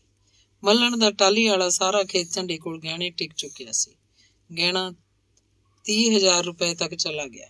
ਤੀਜੀ ਕੁੜੀ ਜੀਤੋ ਦਾ ਸਾਕ ਵੱਡੀ ਕੁੜੀ ਲੱਖੋ ਆਪਣੇ ਦਿਓਰ ਨੂੰ ਲੈ ਗਈ। ਬਲਕਾਰ 10ਵੀਂ ਪਾਸ ਕਰਕੇ ਹੁਣ ਕਾਲਜ 'ਚ ਪੜ੍ਹਦਾ ਸੀ। 10ਵੀਂ ਉਹਨੇ ਭਾਈ ਰੂਪੇ ਤੋਂ ਪਾਸ ਕੀਤੀ। ਫਿਰ ਬਠਿੰਡੇ ਸਰਕਾਰੀ ਕਾਲਜ 'ਚ ਪੜ੍ਹਨ ਜਾ ਲੱਗਿਆ। ਉੱਥੇ ਹੀ ਕਮਰਾ ਲੈ ਕੇ ਦੂਜੇ ਮੁੰਡਿਆਂ ਨਾਲ ਰਹਿੰਦਾ। ਮੱਲਣ ਕੋਲ ਭਾਈ ਰੂਪੇ ਵਾਲਾ ਖੇਤ ਹੀ ਬਾਕੀ ਰਹਿ ਗਿਆ। ਮਰੱਬੇਬੰਦੀ 'ਚ ਦੋਵੇਂ ਟੱਕ ਪਹਿਲਾਂ ਵਾਂਗ ਹੀ ਅੱਡ ਅੱਡ ਬਣੇ। ਬਾਕੀ ਸਾਰਾ ਪਸ਼ੂ ਢਾਂਡਾ ਵੇਚ ਕੇ ਮੱਲਣ ਸਿਰਫ 2 ਪਸ਼ੂ ਰੱਖਦਾ, ਇੱਕ ਬੋਤੀ, ਇੱਕ ਗਾਂ। 2-4 ਕਿੱਲੇ ਜ਼ਮੀਨ ਉਹ ਹੋਰਾਂ ਤੋਂ ਹਿੱਸੇ ਤੇ ਲੈ ਲੈਂਦਾ। 6 ਕਿੱਲੇ ਆਪਣੇ। ਉਹਦੇ ਦਿਨ ਲੰਘ ਰਹੇ ਸੀ।